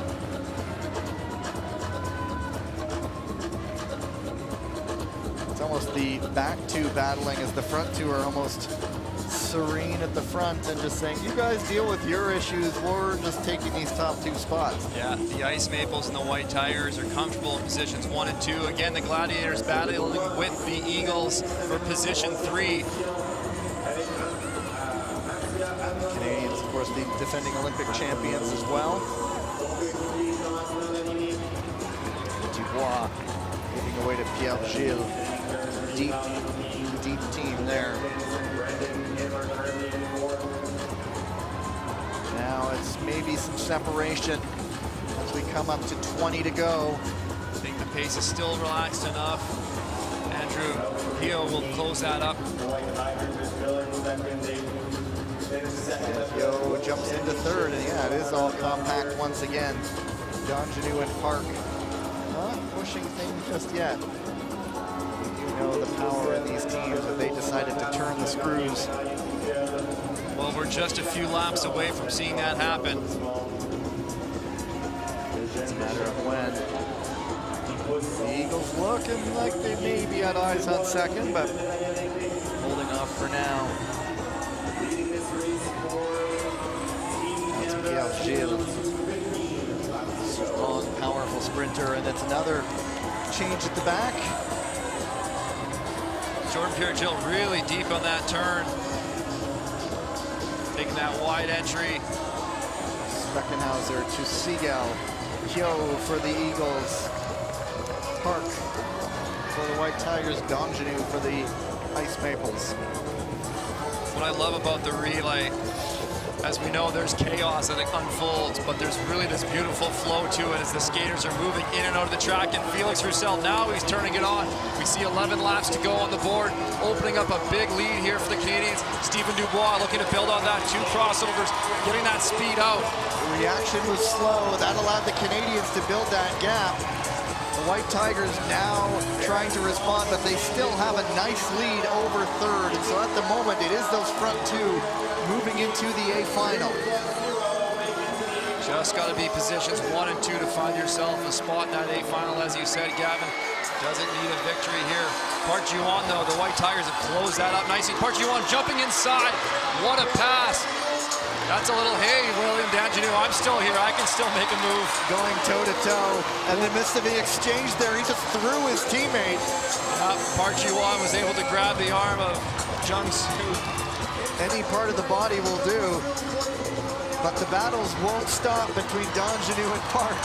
Now the door is open a little bit for second as the momentum was lost on the White Tigers side. The Gladiators with an opportunity here. It's going to be Speckenhauser coming in. Can they get it on the exchange? Yes, they can. The White Tigers wobble. Whoa. They bump. The arm of Speckenhauser getting out there a little bit on the White Tigers. And Seagal to try to finish it off. That one will be reviewed. Park with some work to do. It's Danjanu in front. He gets the bell. Far and away in the lead right now. The race is for second. Park right up on Seagal. There's no giving up. Is he going to get it at the line? It's Danjanu. And it's Seagal getting it for the Italian Gladiators.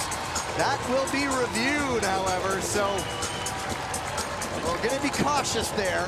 Yeah, the Ice Maples just put the gas pedal down and opened it up. We saw a missed exchange by the White Tigers there. That had them fall back. They lost all their speed, as you mentioned, Gavin, and the Gladiators were able to jump back into the race. And then the following exchange, what we saw there on the White Tigers was, again, a bit of a missed exchange, the relay push. You want to make sure when you're pushing in the relay, you're trying to push forward. You don't want to be pushing on a side or a downward direction. I think we saw a little bit of that, so we're going to want to pay attention to that on the replay here. And then on the exit, I think it was Speckenhauser there. Felt the inside pressure, looked as though maybe he's getting the arm up. I think that's what we're going to be reviewing here with the officials, and we'll watch. It's a little bit later in the race, so we're going to have to let these relay reviews play through, and we'll just wait and see here. They are saying it is a possible arm block that's being looked at. I thought that's what I saw. But what's interesting is the door was opened after that kind of botched exchange where there was just the throw. Yep. And that came after the little personal battle a little bit at the front, if you were, and so. Well, that was just passed by Park Ji-won here. What a move, but William Danjanu, he's entering with so much speed and so tight, he can't hold that corner. And then here's the exchange that I believe that went awry. Yeah. And so, go.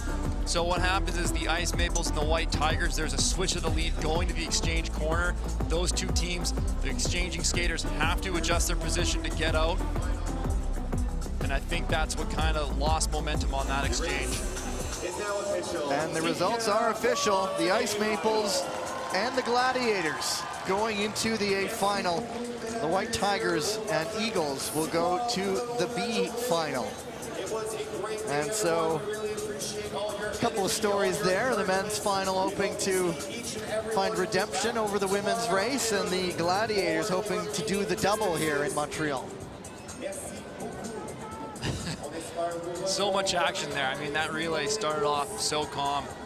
And then all of a sudden, when we see the speed pick up, that's when the mistakes are made. Just got a word between Park and Danjanu. I wonder if it was you again.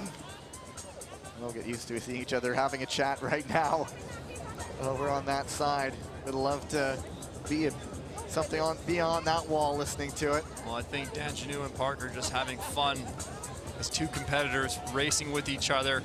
You know, as serious as it is, we're out here to have fun. And it's a show, and we're enjoying the show. Great to see these just great competitors knowing what they're doing here. There's a look at the qualifiers for the A final. That will wrap things up tomorrow. The Ice Maples, Gladiators, Lions, and Lungs. And then in the B final, it will be the Eagles, White Tigers, Nomads, and Ninjas. There it is right there. So the fans file out. The World Tour is off and running here in Montreal. Lots more to come. Tomorrow morning, feel free to check in on the ISU YouTube channel wherever you may be on the world. That was where the repechage session gets underway in the morning, 9 a.m. Eastern time. And then the afternoon, wherever you may be, make sure to check it out. And yeah, feel free to check around on that ISU YouTube channel for everything on ice, on blades. There's speed skating, short track, figure skating. Well, plenty of content for you to consume over there. And so we'll sign off for now. We've got to go rest ahead of tomorrow.